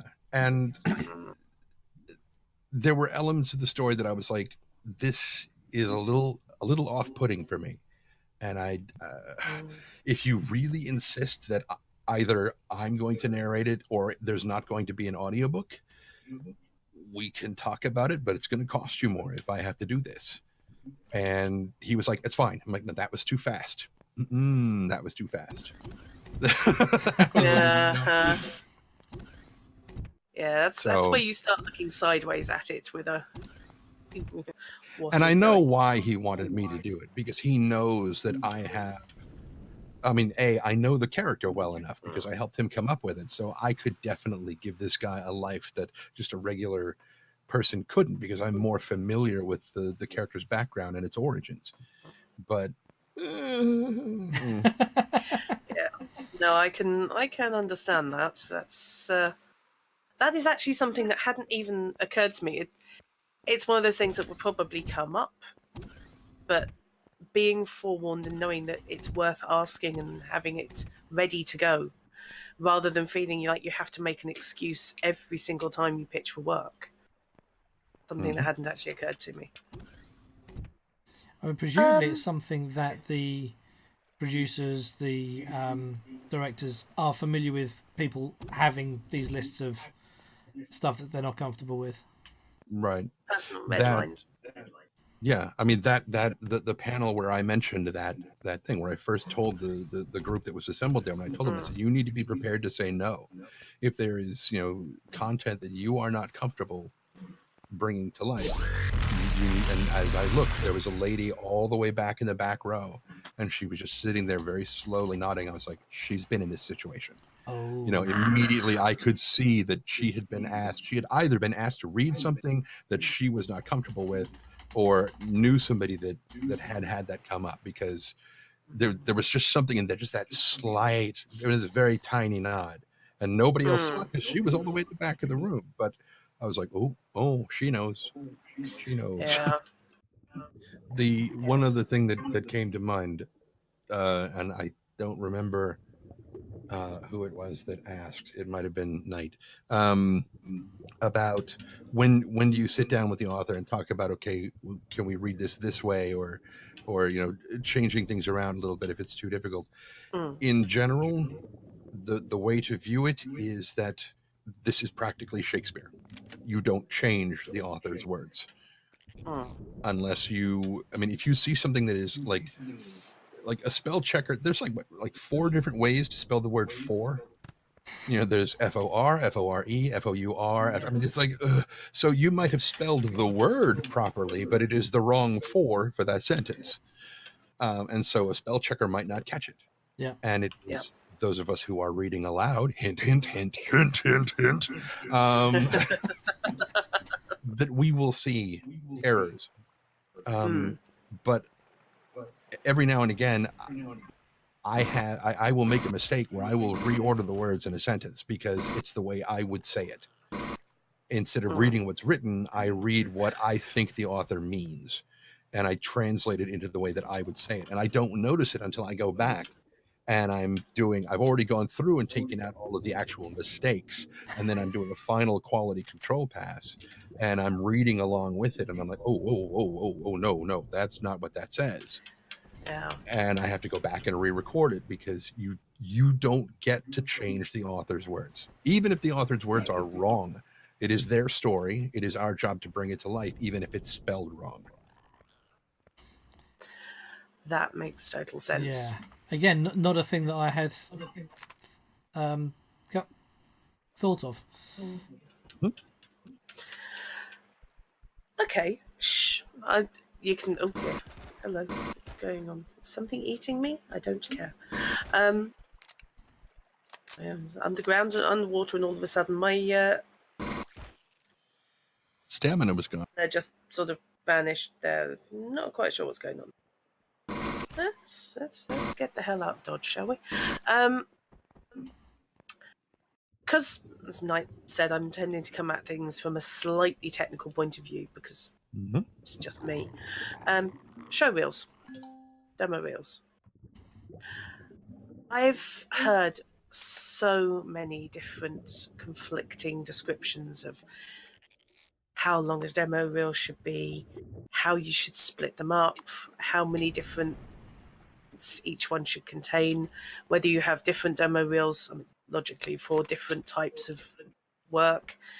And to be brutally honest, that is baffling.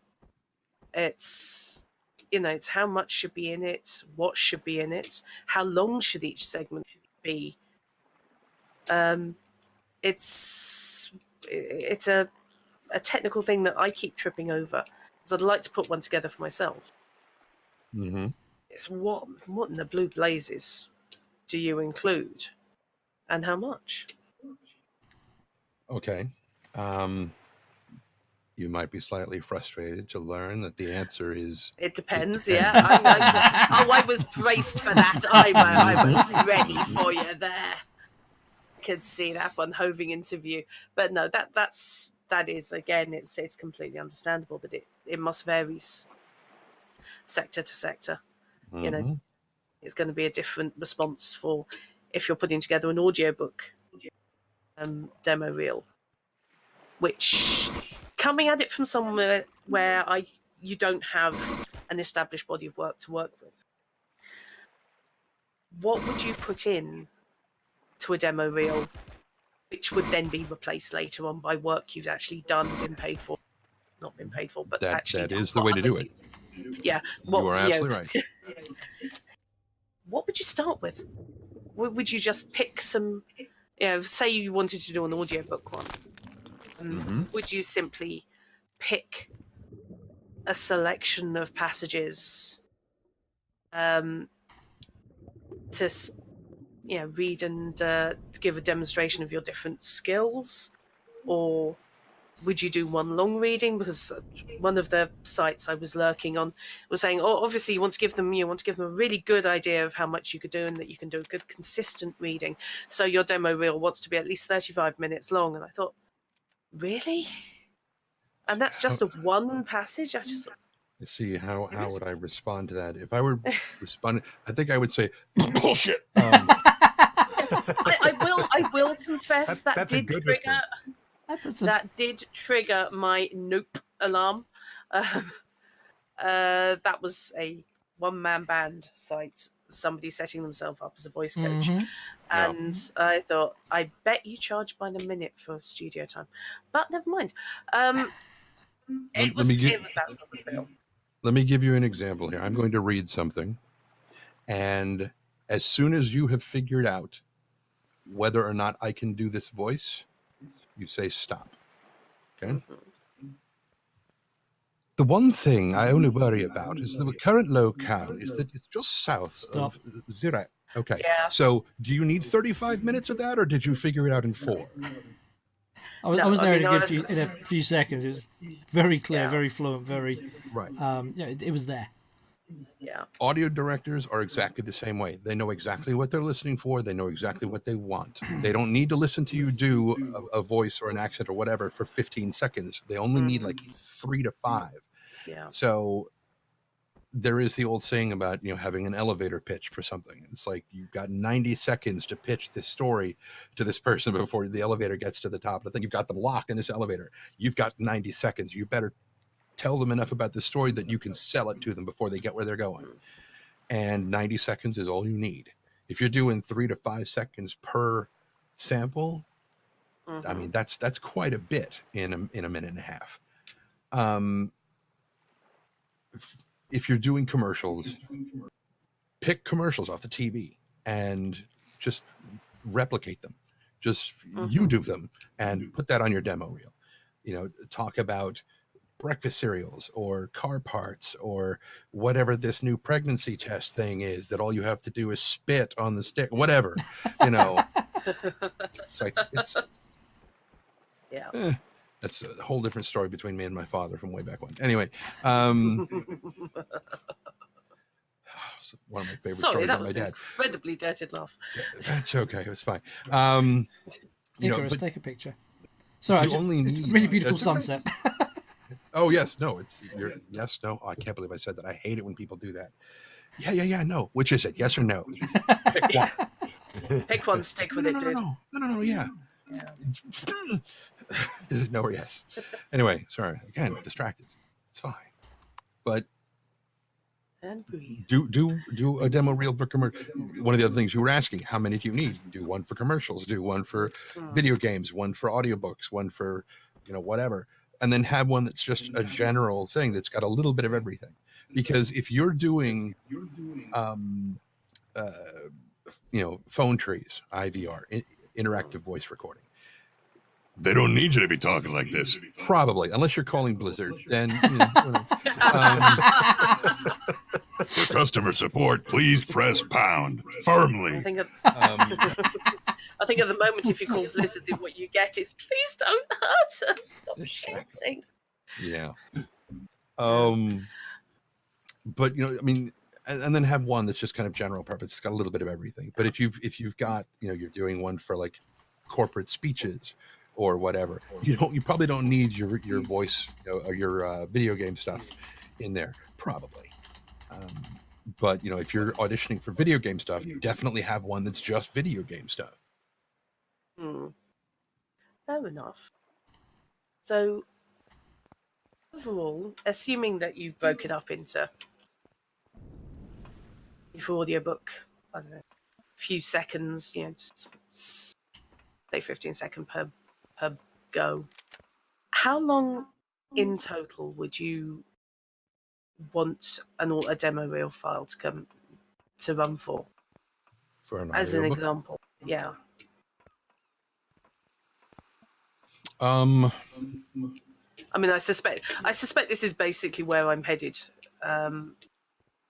So this is where I'm kind of focusing on, because you're going to want at least probably 15 to 20 seconds of you just reading in a normal, very much like this, where it's just the narrator's voice. It's not any of the characters' voices. Yeah.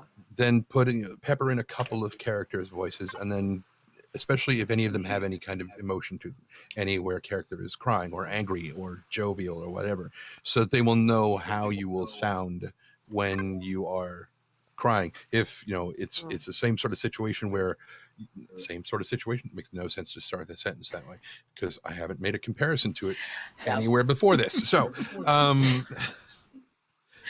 but if it's a sort of situation where when you start getting into a character crying and it starts blubbering and it becomes unintelligible because they're sobbing so much, that doesn't work too well. So it's conveying that without going the whole, weeping mess on the floor. Yeah. Which is where acting comes in, knowing whether you dial it up to 11 or only to. Yeah. That said, my audio interface where my microphone plugs into is a Joe Meek VC3 Pro channel, and several of the dials do in fact go to 11 because it was made in. Yeah. Nice. If you get the one that's made in China, they don't go to 11. God, I'm just looking here at my. The BBC iPlayer app goes to 11. Mm-hmm. Goes to 11, and that's why. They freely admit it if you ask. Yep. Nice. Yes, I'm sorry. I'm just looking here at my little baby condenser mic, thinking, you're probably good enough. I can't afford to upgrade you at the moment. I think your destiny is to get wrapped around with a sheet, duvet or something. From what I'm hearing now, that should be just fine. I think I always fear fan noise, and I don't mean nice person cheering in the corner. God forbid, because the way my setup works is I have microphone and 2 feet that way. I've got 1, 2, 3, 8 fans in my gaming PC, so I don't need the radiator on 90% of the time. Yeah. Techie just warms the entire room. To be fair, my gaming room, this room is very much the same, because at the moment, not only do I have my gaming rig in here, which is also the rig that I do most of the stuff for TFM for, but I've got my PC in here, which is a fairly big gaming PC. I've got 3 external drives, and just up there, for those of you that are seeing where I'm pointing on screen, I've got 2 more PCs that are permanently on. They're little sort of ultra small form factor things with their own little fan noise, so it can get quite noisy in here and quite warm. I was quite self-conscious. I did one of the voiceover kickstart, and that was fine. It was uploading a load of audio recordings to SoundCloud for the rest of the group to do the whole compare, contrast, pick apart, whatever. And it made me quite self-conscious because I had an awful lot of, you can clearly hear the fans. Yes, we were asked to upload the raw audio as it came and not about with it. Yes, but you can hear the fans, not the point. Now I'm incredibly self-conscious about fan noise. And I have a feeling I would probably overcompensate on noise removal.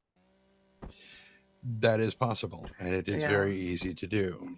And also, I think if I had been in that situation where the second time the person said, well, you can hear the fans, and I would have said, well, of course you can. Yeah. Why? Do you not want to? It's like, yeah, you should have removed it. It's like, well, then you should have told me that. I did hear it. No, you didn't hear. And I can become a very saucy bitch when people, it's just like, here's what you told me. Now you take your incredibly expert eyes and dig through this thing and show me where the fuck you told me not to do that. To be fair, it's this course is great because it does have a daily and weekly task, and that's fine. And it's quite an interesting way of doing it. But an awful lot of it is record this, put it on your SoundCloud, and then stick the link in so that everybody else on the course can judge you. And that's what it is. It's everybody else will judge you. I can see And- one major flaw with that already, which is that the Yeah. people who are judging you are the people who don't yet know what they're doing. Now, you see, I didn't want to say that. But that's the situation. I used to go to a writer's, and it was great. I thoroughly enjoyed it, and we reread stuff out to our fellow would-be writers, and we talked about it, and we did judge each other's stuff. But the woman who ran the thing, who was a professional teacher and writer, Mhm. would give her opinion. It wouldn't just be that we got the opinion from the other people there who don't necessarily know what they're talking about. Also had her saying, yeah, and. I'll admit, I learned a hell of a lot from it. I never did become a writer, but I learned a lot. But yeah, it's the self-conscious thing. It's if you're uploading things to a brief, and the brief does not necessarily include, for example, noise removal. It's supposed to be, as is. And some of the things were, you could even record this on your phone. And I was thinking, yeah, good luck with that. And some of the people on the course claiming that they were already paid for, this for a living, which did kind of beg the question, Why Why are you are here? you here? yeah. It really did kind of put the mockers to a certain extent on me thinking I could do this, because I was thinking, well, either I am going to have to completely rejig my entire setup so that I have absolutely no exterior noise whatsoever, which obviously minimizing is a good thing, but the real panic kicked in on, well, would it just be I would have to book studio time because obviously I couldn't record in my bedroom.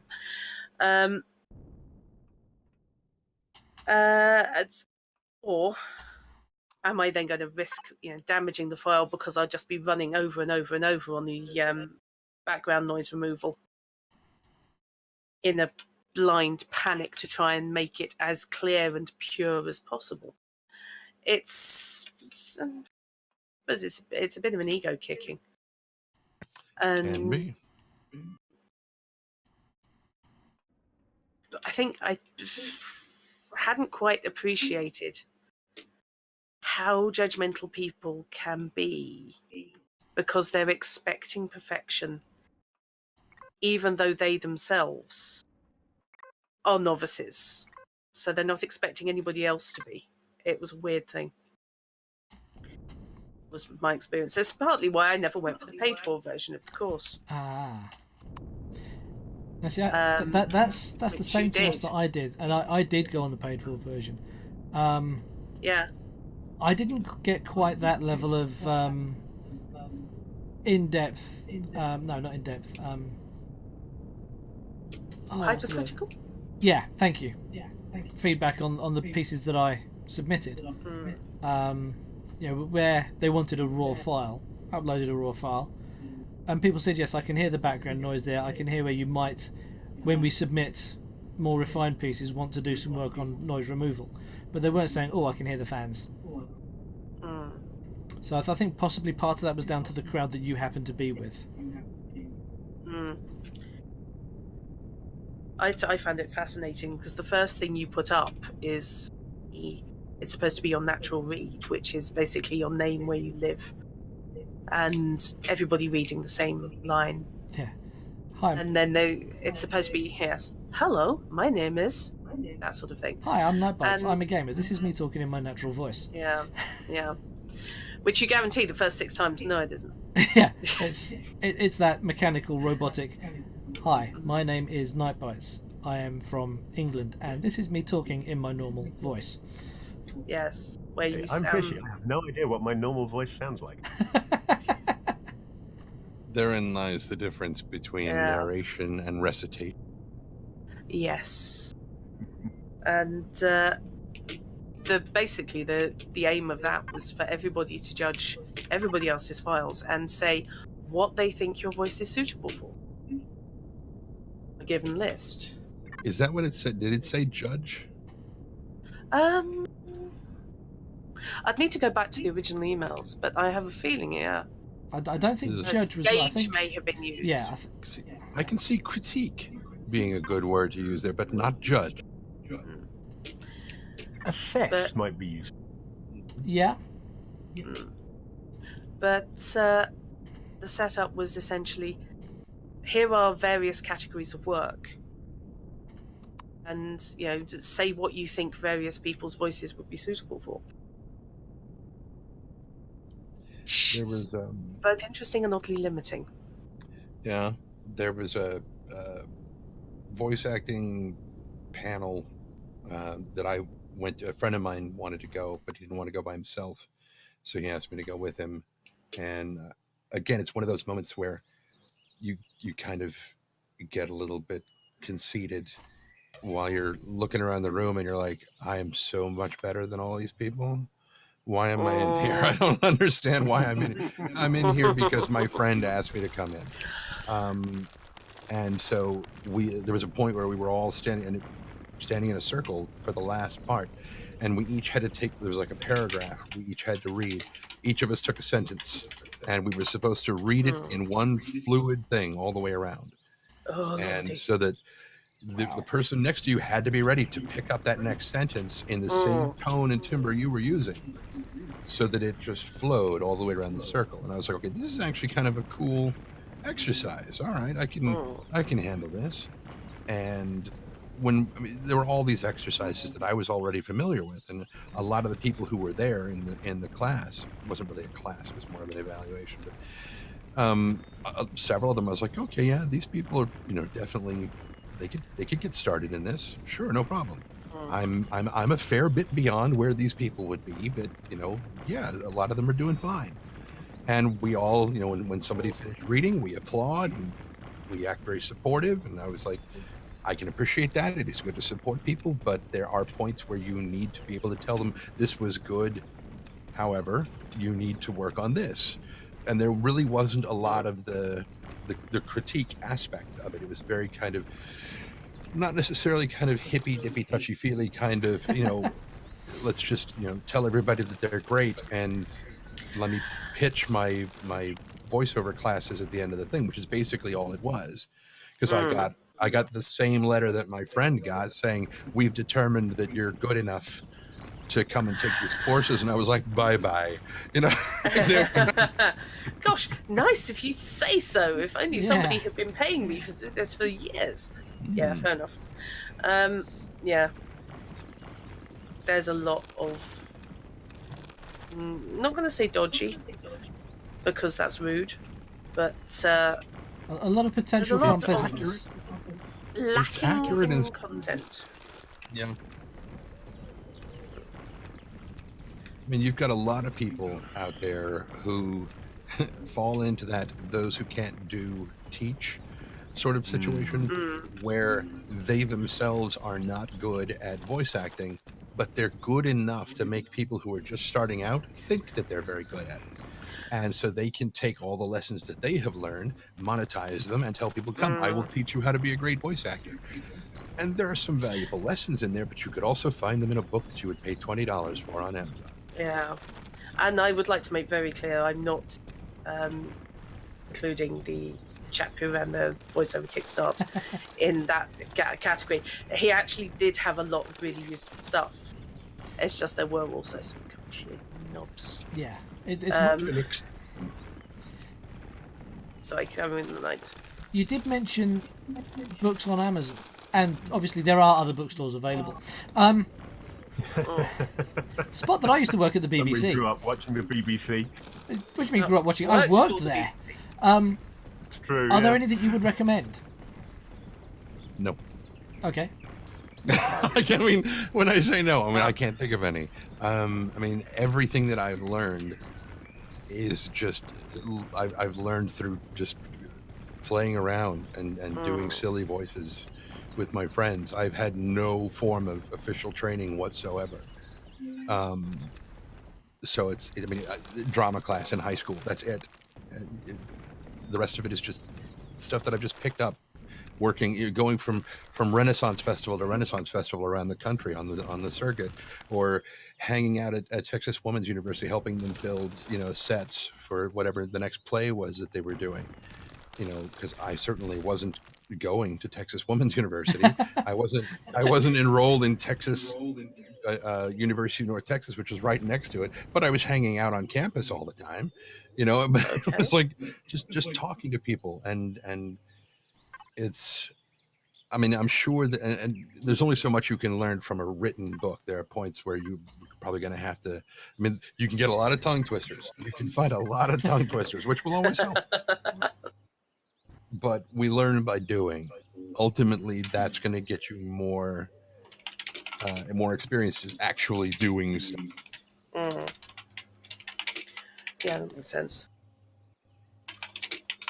So, linking this into a common hobby, how influenced was your move into voice work by tabletop gaming? And on the flip side, how much of an influence has it been on your gaming? Virtually none, honestly.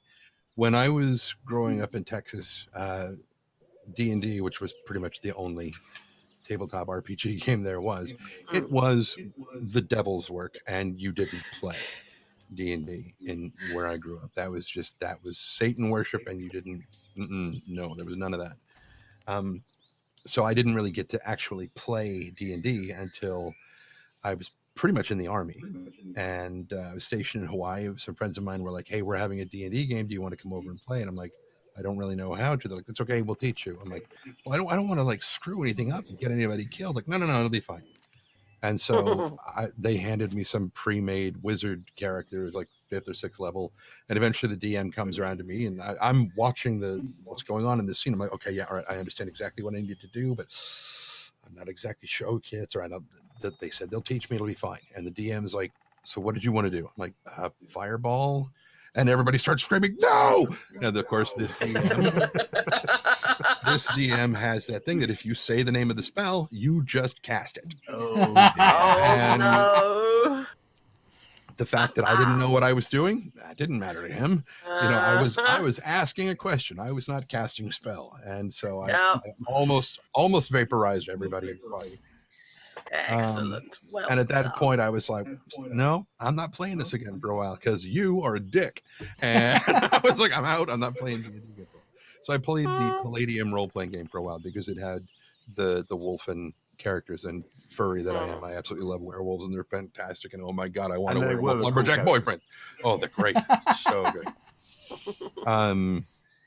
But so that was, but I didn't do a lot of voiceover in that.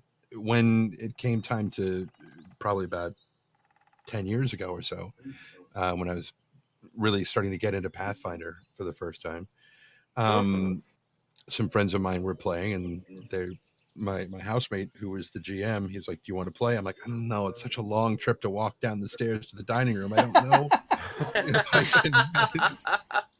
Okay, fine, I'll do it. And so I created a black mink character. He's a cleric, and we created this whole homebrew clerical class where it's kind of like the knowledge domain in 5th edition, but one of the spells that he has is Perfect Scribe, where he can listen to any performance of anything, and he can record it phonetically perfectly, even if he doesn't understand what it is. And then once he's filled up that scroll, it basically teleports back to the Illuminary where he's from, and it becomes kind of part of the library there. And there are people who can decode the scrolls and replicate the things and whatnot. And I loved that character. He was great. But I cannot be the only one thinking that's really cool, actually. That sounds pretty it was cool, great. Yeah. But I didn't really, I think, if I remember correctly, his voice was something like this, but I don't really remember too clearly. Oh, shoot. Excuse me a second. Oh, you have a spider problem? Yeah, minor arachnid problem. What the hell is that? Oh, that's right. Okay, right. Yo, spiders. I glanced over just in time to see them all over your canopy. Falling in the general direction of the night. until I started playing D&D with R, who's my current GM, who I mentioned before. I really didn't do that much voice work while I was, playing D&D at all. And so my first character that I played in his game, which we were doing the Rise of Tiamat, or Tyranny of Dragons.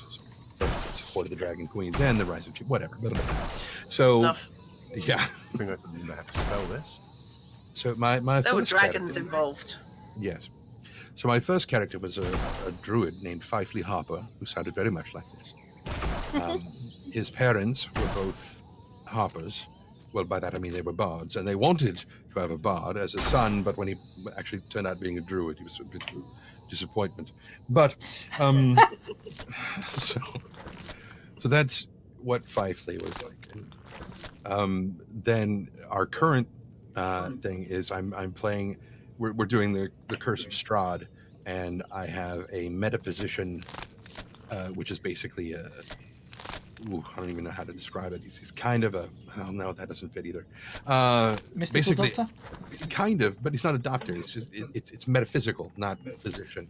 So all of his attacks are psychic. Almost everything is psychic ability instead of like arcane.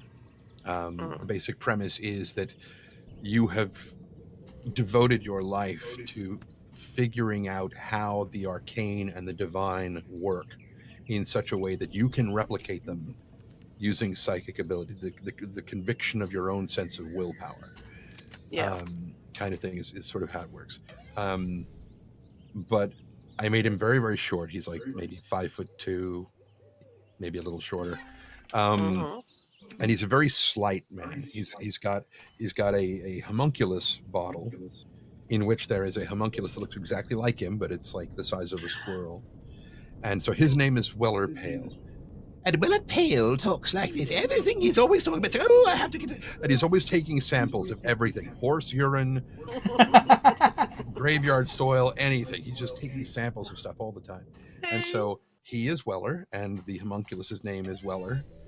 And so it's like if he and Weller are working on something and one of the other characters is like, Weller, and they both turn around and go, yes, at the same time. And it's a constant running gag, and it's a lot of fun. But again, those are the only two times I've really done voice work in the tabletop game, I guess. And the two tend to be fairly discreet. There's not really a lot of cross-pollination between them. Enough. I think, although I do, quote, do voices for my NPCs, my PCs, I'm far more likely to just, I'll do a personality rather than a voice. That makes sense. Yeah. For example, we played a 3.33 merged game for quite a while. Prototype. Yes, the prototypical 333. One day I will actually get 333 written up and One day. Yeah. And I had two characters in the party because there were only a couple of us playing. And one was a druid called Artesia. And she sounded a little bit like she went to public school, which in the UK means a very different thing to American. So she was a little bit jolly hockey sticks. Was also quite nervous because she'd actually been educated in a druidic chapter sort of on her own with only her master. So although she was quite posh, she didn't quite know what she was doing. She didn't quite know how to cope with people. Was sudden death with a big stick. So that was more Artesia. But then my other PC, and I don't consider that particularly doing a voice or anything, my other PC was Firetop, who was Good old butthead. who went by the name Firetop because she was not impressed with her name Dora Gravelglass. Because she was a dwarven cleric of Aphrodite. And by the way, You learn a lot about Drut by realizing that this particular dwarf was a claustrophobe. yes, she was claustrophobic. But the thing is with Firetop, you see, is she absolutely overrode any kind of conversation that she happened to be involved in, because she absolutely knew what was best for everyone, and the odds were good that she really did. But the thing is, you had to really put some oomph into it, because she was absolutely certain that those clothes do not work. So I don't care that we're going dungeon bashing. We're not always going to be down the dungeon, because they're dreadful places. But the thing is, you need some good clothes as well as what you're wearing.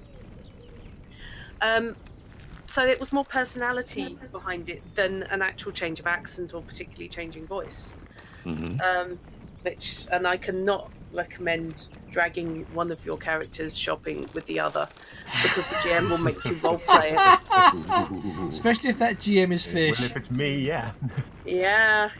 That was less fun than it could Of course, have been. the thing is, Drake, you say I you don't suppose do I've characters kind of with given people accents. the wrong impression. Then we talk about Elenia and Masha, Oh, who do have accents.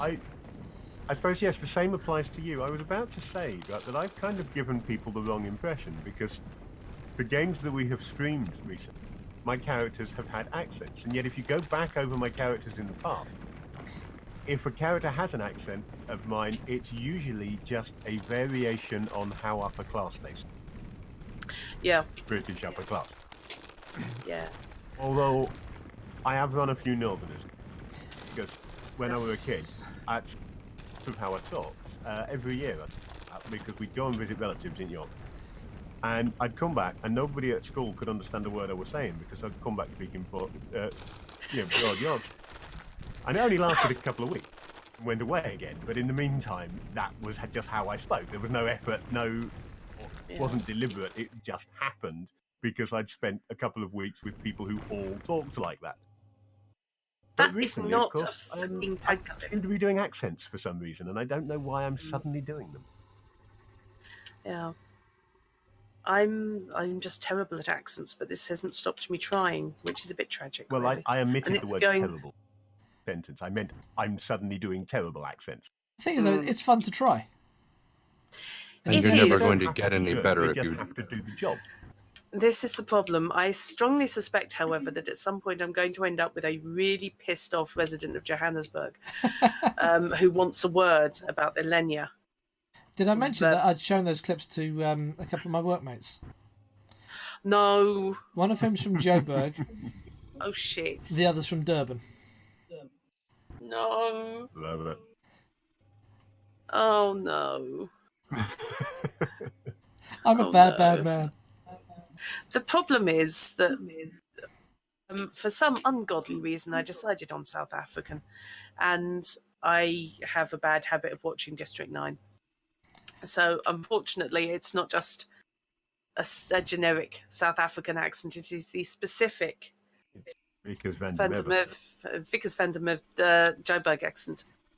The one that he does all the way through that, which I know is not his, but it's the one that always goes up at the end. That sort of thing. And unfortunately, somewhere down the line, I managed to maintain it for the entire bloody game. Which was impressive. It's Now, if you tiring. can do Christopher's South African accents, that would be.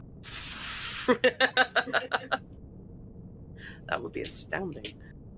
I need to step AFK for just a second. I'll be right back. Not a problem. Yes, the other thing, of course, is I'm going to be hunted down and murdered by people who actually know what a Ukrainian is supposed to sound like. For Masha.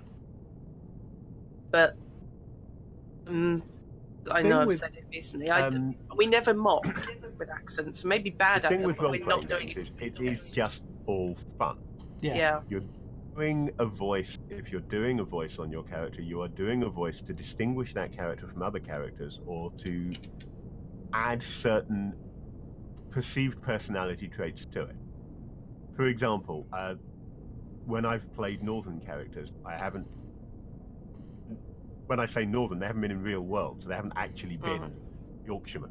It's been, for example, a leprechaun, and figured at the time there was no way in hell I could do an Irish accent for this leprechaun character, so I just went Northern instead. It was an accent I could do.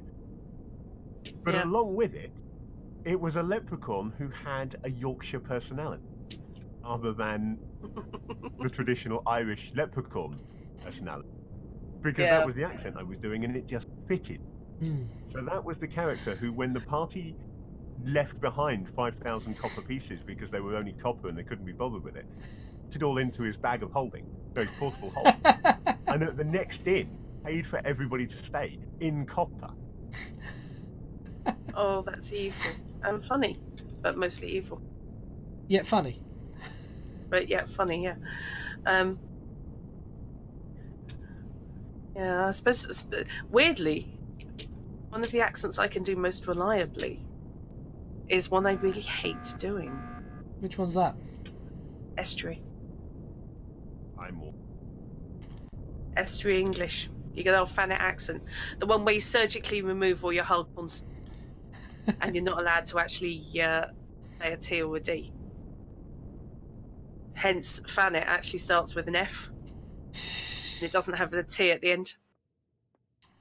Yeah, that is a harsh one to get used to. Yeah, the trouble is, I don't like doing it because I spent so long growing up with my mum basically saying, "Do not drop your Yep, same here. do not drop your T's." Exactly the It same is an here. H. It is H, not H. Oh, God. Yep. Yeah, that to this day, though, people saying H bugs. Oh no.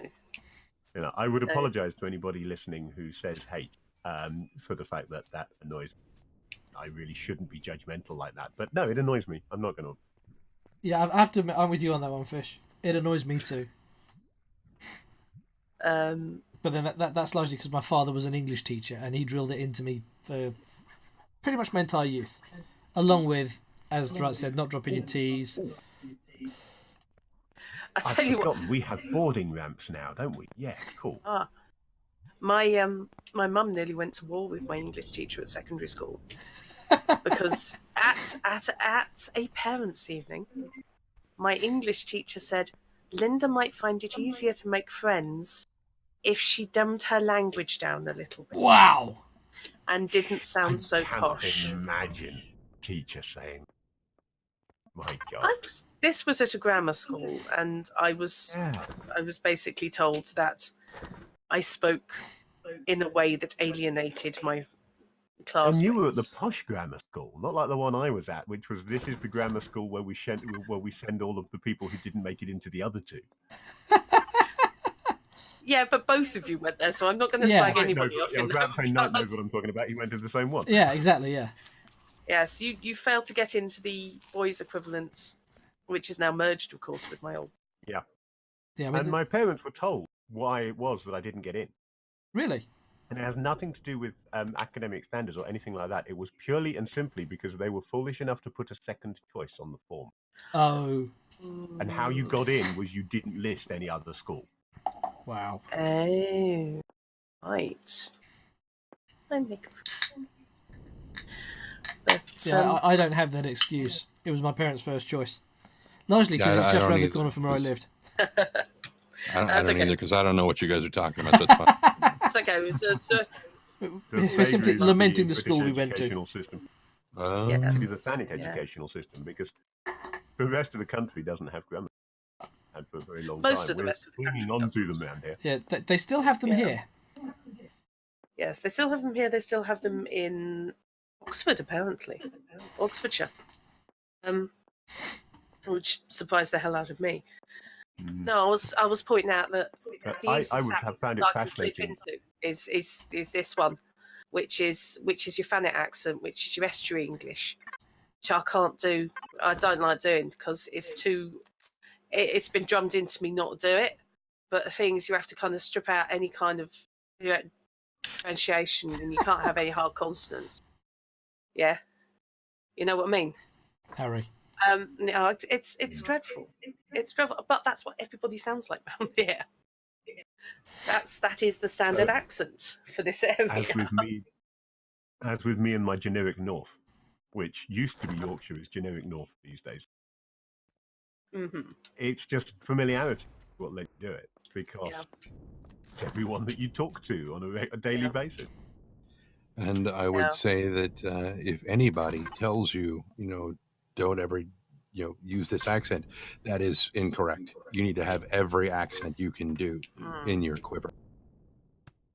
Yeah, it's Yes, but when you're growing up as a kid and your mum says you do not talk like that. Yeah. then you talk. Then presumably you learn it in private.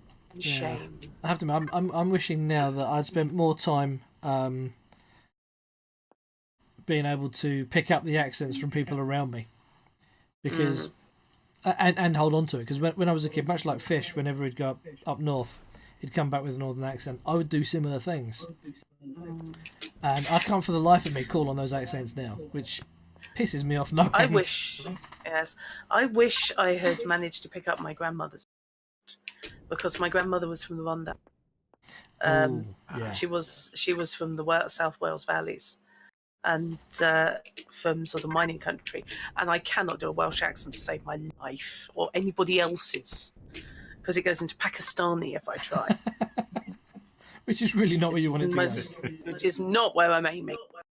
And that really does sound like I'm taking the piss.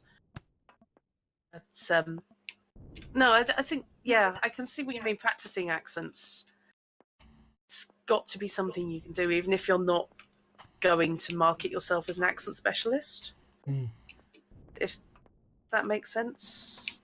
There's another good to site. have. Simply because it opens up additional possible avenues of work. Yeah.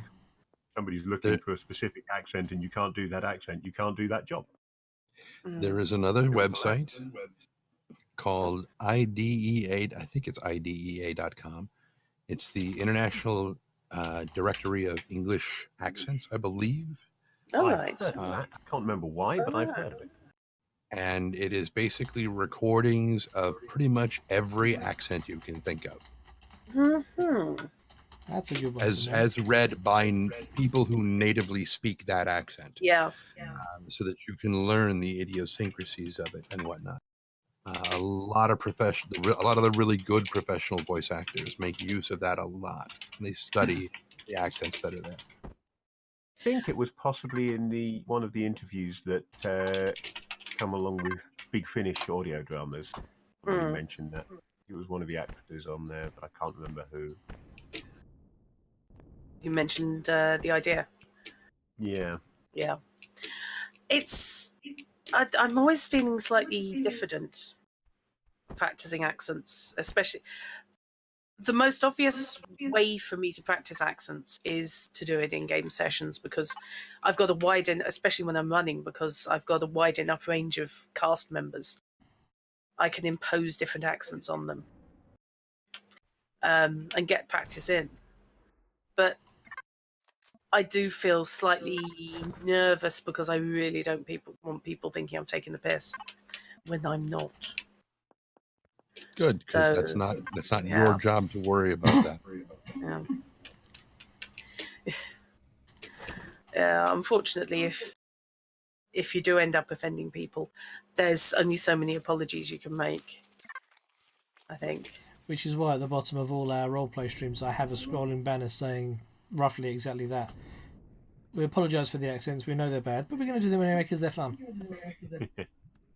All words to that effect. I'm not going to get any better at it if I don't practice. Yeah. And practicing to an audience, I think, is probably the best way to do it. Because if it is truly, truly abhorrent, they'll tell you. The odds are good. They will say, what exactly do you think you're playing at?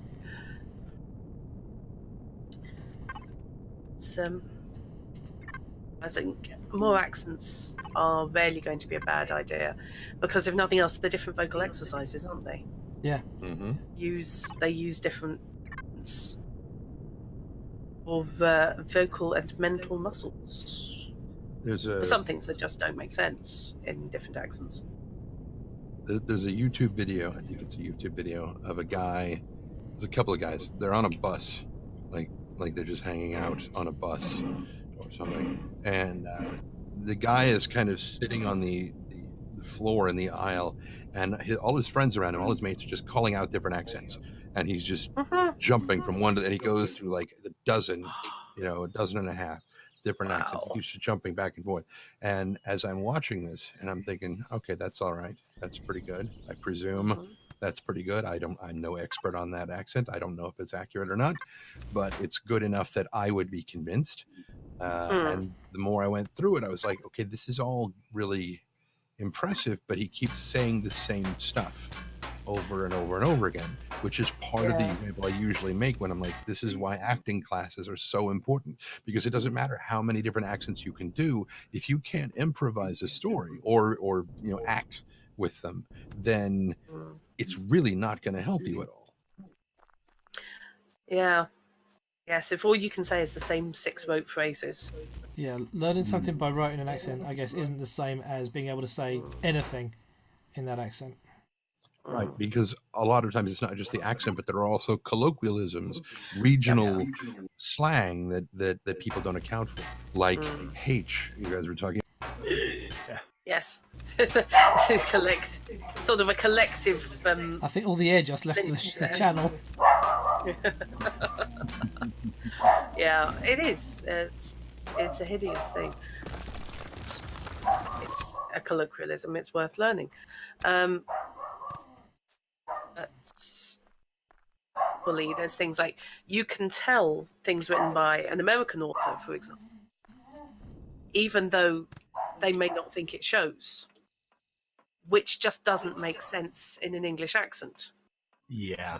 The other thing, of course, that doesn't make sense to us over here is American television or American films with English accents. They're using American idioms and colloquialisms, which just sounds wrong to our ears. No matter how much they may be speaking with an English accent that is their own English accent, it still sounds wrong because the words aren't the way someone would speak it. Really good, for me personally, a really good example of that is I've been binging because Idris Elba's fucking hot. I've been binging Luther. No, you are not wrong there, yeah. You are not alone in those thoughts. So I've been watching Luther, and I'm fairly okay. I mean, I've been watching The Young Ones and Doctor Who and Monty Python and all this stuff from way back when, and some of the more recent stuff, but not. I haven't been watching Downton Abbey or anything like that. But it's like I'm fairly up to date on a lot of my English slang and whatnot. But I watched Luther, I'm like, wait, what did he just say? Yes. I think one of the ones that leapt out at me was Elsewhere, not St. Elsewhere, sorry. Oh, God. Help me out here. American Medical. You can tell the lemsip's just worn off. George Clooney started in it. Is that ER? Yeah, that was it. And there was an British Indian doctor. She's really, really good. But she was at one point in a conversation and she popped up and said, "That is the wankiest thing I've ever heard." We don't say And I that. just thought, no Brit would say that. That is not a Britishism. Oh, I don't know, but it's a very specific one. There are certain areas where you, but certainly not universal. But also, I have rather sort of choked on my coffee a couple of times when playing games and things where the same words get used in very different ways in American writing to how they would be used in K writing. Which I would imagine in audiobook reading would actually be a bit of a challenge, because you'd need to know where the author was coming from, which direction they were coming from on that. One that sticks out in my head is from video game, which is in Gabriel Knight, where Detective Mosley greets his long-time friend and sparring partner with "Knight, you wanker." Now, trust me when I say this is not necessarily a friendly greeting. Oh, it can be. It can be. Can be, but it's probably more the prelude to a punch-up. It can be because we're British, and one of the things Yeah. that the British like to do is insult each other in a friendly manner. Mm. So, exactly the same phrase said to a mate when you see him is a friendly greeting. Said to a stranger in the pub is the start of a fight. And Yep. it's literally exactly the same word. But That's yes, just that the way was we are. that was one of my introductions to Americans do not use the same words in the same way that we do. Mhm. So that's something else, I suppose. Yeah, to keep an eye on when looking for work and when taking work on. Nationality, both of author and the voice that the book is written in, which is not necessarily going to be the same thing. If that makes sense. It do. It also harkens back a little bit to. Sorry, I'm just trying to get out of a hole I've managed to dig myself into. I've been trying that for years. To what Trent was saying earlier, in that it may not sound right, it may not be right, but it's what the author wrote. So that's what you're going to read anyway. Oh, absolutely, yeah. I mean, you wouldn't change it, but knowing it's coming and being prepared for it, that you can say it in as close a way as possible. Certain things offend the listener's ear. But it's just something that, as a listener, you have to accept. If it offends your ear because it's written by somebody from a different nationality, you simply have to respect that that is the nationality of the author and the way of speaking and writing that they have. If you're enjoying the story, you get over it and you move on. Me, this includes such things as I read and listen to a lot of fantasy novels, and quite often with fantasy novels, they will try and go for an English voice, at least for the British audiobook, and sometimes just for the international audiobook anyway, because I think the idea is that it's slightly more natural. You've got a setting that is kind of oldie worldy, so therefore British. And in doubt, blame Doesn't Tolkien. necessarily actually apply, because in many respects a lot of American accents are actually closer to an old English accent than modern English is, but nevertheless there is that impression. Yeah. Where you've got, for example, American writing then being read by an English narrator, kind of offends my ears because it's phrases that don't quite sound right. Particular things, I'm trying to think of an example. My brain has just gone completely blank. Gotten? Yeah, phrases like gotten. Okay, it is a part of the English language and we do use it, but we use it under more circumstances. Disorient. Games. Oh, Also, disorientated. phrases like, for example, in back of. An English person, well, a young English person probably would say that because we're getting more and more American in our speech now. But when I grew up, my generation, pretty much nobody is going to use that phrase. That's not an English phrase. Guess when you what hear phrase it somebody was? Because I use was a shooting phrase like- spiders. In back of. Oh, yes, okay, fair enough. When you hear somebody with an English accent use a phrase like that, it just sounds wrong. It sounds odd. And that is just, that's nothing wrong with the narrator, that's nothing wrong with the author. That is something that's wrong with me, because I'm hearing it from a biased viewpoint. One of those that gets me a lot, and it's really bad when I'm narrating a book, if the author this is why I'm a voice actor, because I can talk so well. You're You've fine got- with the lines. Right. Just give me a script. I'm okay. Make me talk on my own. No, not so much. When I was growing up and I was learning, it was a couple of days. It's a couple of something. But a lot of people I've seen, it's a couple days. I'm like, it just gets my eyes twitching and I can't handle that. It's like, no. Yeah. That is so nice to hear. That's another one of the things that annoys me, that my mind blanked on and I couldn't come up with. But yeah, that's one, and that's something that I associate in America. I think it's probably certain parts of America, and it's a colloquialism.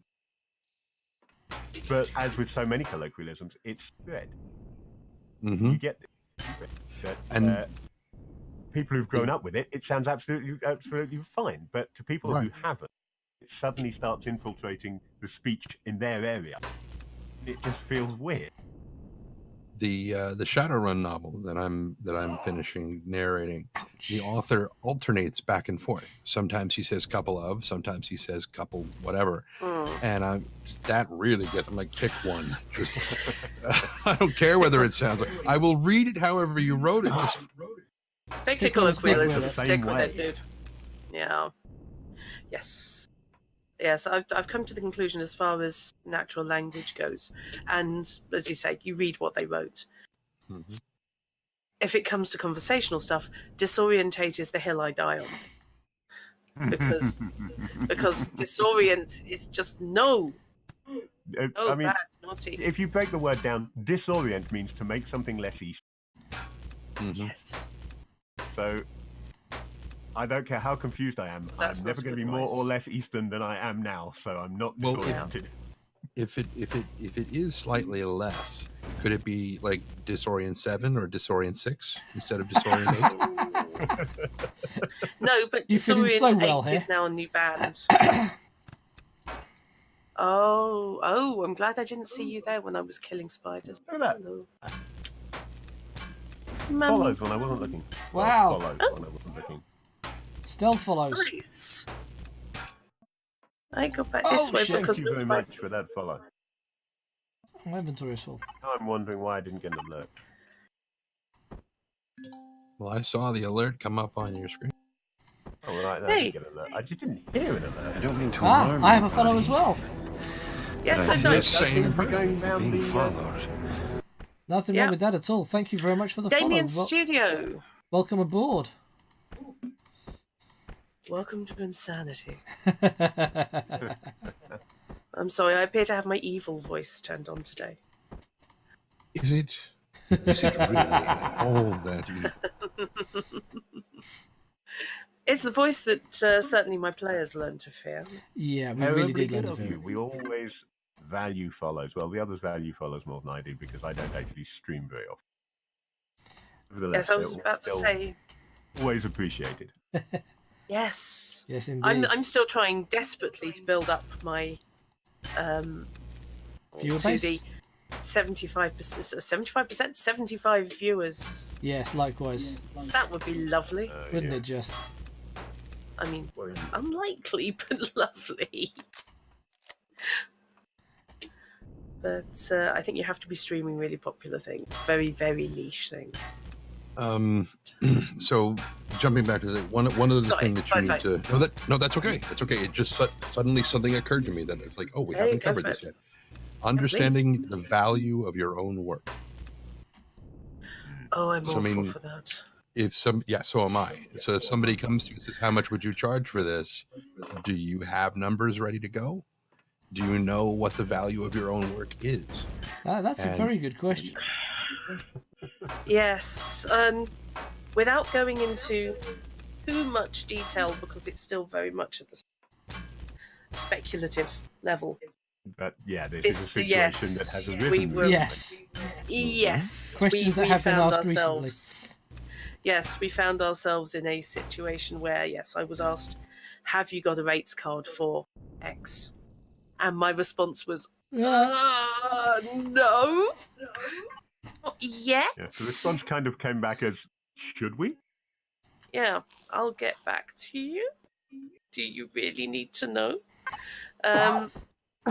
And that led to an awful lot of essentially phone a friend. Yeah. Everybody in said field, or even adjacent to said field, on a just been asked Somebody this. whose view out of their window was not completely urban. Yes. I've just been asked this. What do you reckon? I have no idea. I literally wouldn't know from a hole in the ground. You know, for some things, what to charge for. And fortunately, we ended up in a roughly equivalent ballpark. So, you know, after a certain amount of backing and forthing, Yeah. we managed to sort something out. So that was not objectionable for anybody. But No, that Can was I be a sure that. that you are actually doing things in the fridge rather than talking, because I need to get into the fridge. So You need to get into the. not actually No, it's using all right. it. No, I was rearranging the fridge because I couldn't see what the hell was what. I was starving to death. Seems like to say that's your business. But I think I'm starving to death. I can't really tell. Yeah. There's a cat between me and the indicator. how? Yeah, pricing up your own work for voice is something that seems to be. It's like there's some arcane formula nobody else Mhm. wants to tell you. That's exactly right. And it's kind of, well, if you sacrifice a chicken at midnight, you might get somebody to drop you some information. Because, I mean, you obviously you don't want to go around asking every. That's just no. That's rude. At the end of the day, anything is worth what someone will pay you. Mm. There The is a reason that there are long. established rates for anything is that there are a lot of people doing it and a lot of people paying for it, and it gravitates towards particular numbers. Unfortunately, if you don't know who those people are on either side of it, then you don't know what those numbers are. There is an old, long-standing joke that somebody goes to a games company goes to a voice actor and is like, "So what's your rate?" And he says, "What's your budget?" Mm. You know, and just kind of to echo that is sort of the ask for the moon and let them talk you down, because and that's not really true. You really shouldn't do that. But the basic premise behind it is that everybody usually tends to undervalue their own work. So whatever you think it is, probably push it a little bit and let them bring you down in price to where they're comfortable. Mm. Yeah, I think that's is a big problem I have. Is I don't want to alienate people by coming up with a number that's completely useless, but because I don't yet Mhm. have the experience in negotiation, to know roughly what a ballpark figure would be. I find myself really lowballing my bids, as 'twere. Mhm. I do it Mhm. across the board. I still do that too. Yeah. I was approached by a tiny little indie studio recently. They approached me and asked me if I would do a voiceover for a trailer, and they were like, "What's your rate?" And I told them, and they were like, and I was like, "But we can find something that works. You Yeah. ask what my rate is, that's what I'm going to tell you." Yeah. That's not necessarily set in stone, but equally, presumably, you don't want to jump in and say, but I could do it for less Mhm. before they've choked on their coffee. Mhm. I charge X amount per hour, or I charge X amount per word, whatever. Yeah, and then immediately And it's undercut different yourself. for different projects.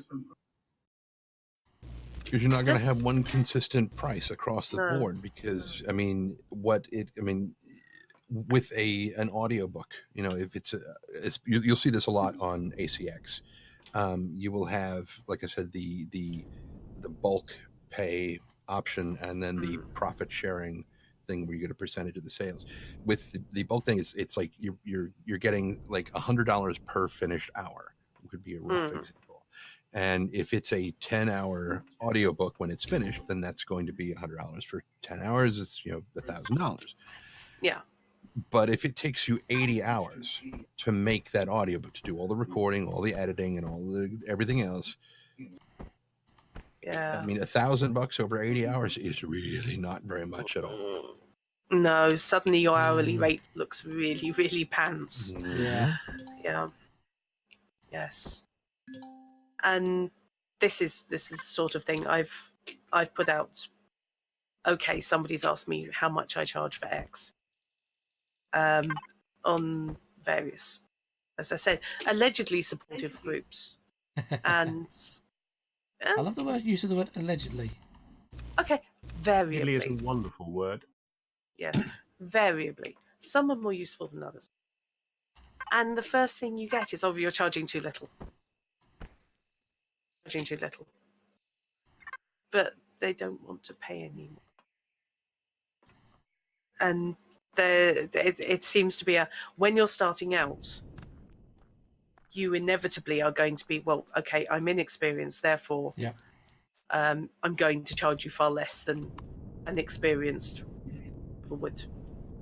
There is a contradiction which is part of basic human psychology, which is nobody wants to pay for things and nobody values things they don't pay for.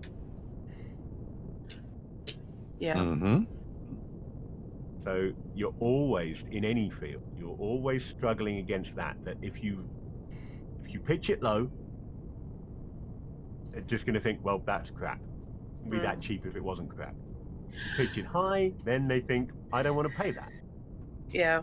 Constantly fighting against those two conflicting ideas that exist within everybody's head. Yeah. So the question then becomes, how do you strike that balance? Yeah. How do you find the middle ground? Because Which presumably, will vary from person to person. You'd be very good at what you do. Because when they're like, I don't want to pay that much, you're like, okay, sorry to hear that. Yeah. And if they're like, well, I mean, could you come down? And that means they do want you to do it. And so this is where you kind of got to become a shark a little bit, because you're going to have to at some point. But as long as you're worth paying that much for, it's justified to ask for that much. Yeah. Even if you are inexperienced, you just could have natural talent at reading things. And you could have only done 1 or 2 short story narrations before, but you're very, very good at it. They're not paying for what you have done. They're paying you for what you can do. And you need to price that accordingly. That's actually a bit of a thrill, because I'm so used to people doing we pay for experienced. You pay for experienced writers. Thinking outside of this particular field, that is a very much thing in modern Britain, that people want experience, and they don't seem to have figured out that if nobody hires the young guns, they never have experience. So they're all just trying to hire the same 4 people who've already been doing the job and ignoring the new people who are probably just as good because they don't have experience. Nobody wants them. And what it comes down to is all experience is proof you can do the job. It's, I've done it before, so I can do it again. And it is just a lot of risk-averse people unwilling to check out somebody who may not have as big a background, a nice long list of things they can point to and say, well, that was. Are you going for back catalogue? Back catalogue, that's a good phrase. Yes, that's kind of where I was trying to go and couldn't get it. See, I'm not a voice actor because I speak so well. Yes, that's okay. I'm used to translating from the fish. Yeah. But no, I can see your point there. So, knowing your own worth is it's a skill. Presumably, you able to stick up for yourself in that. Part of why I work in a wholesale warehouse. I have 147 IQ.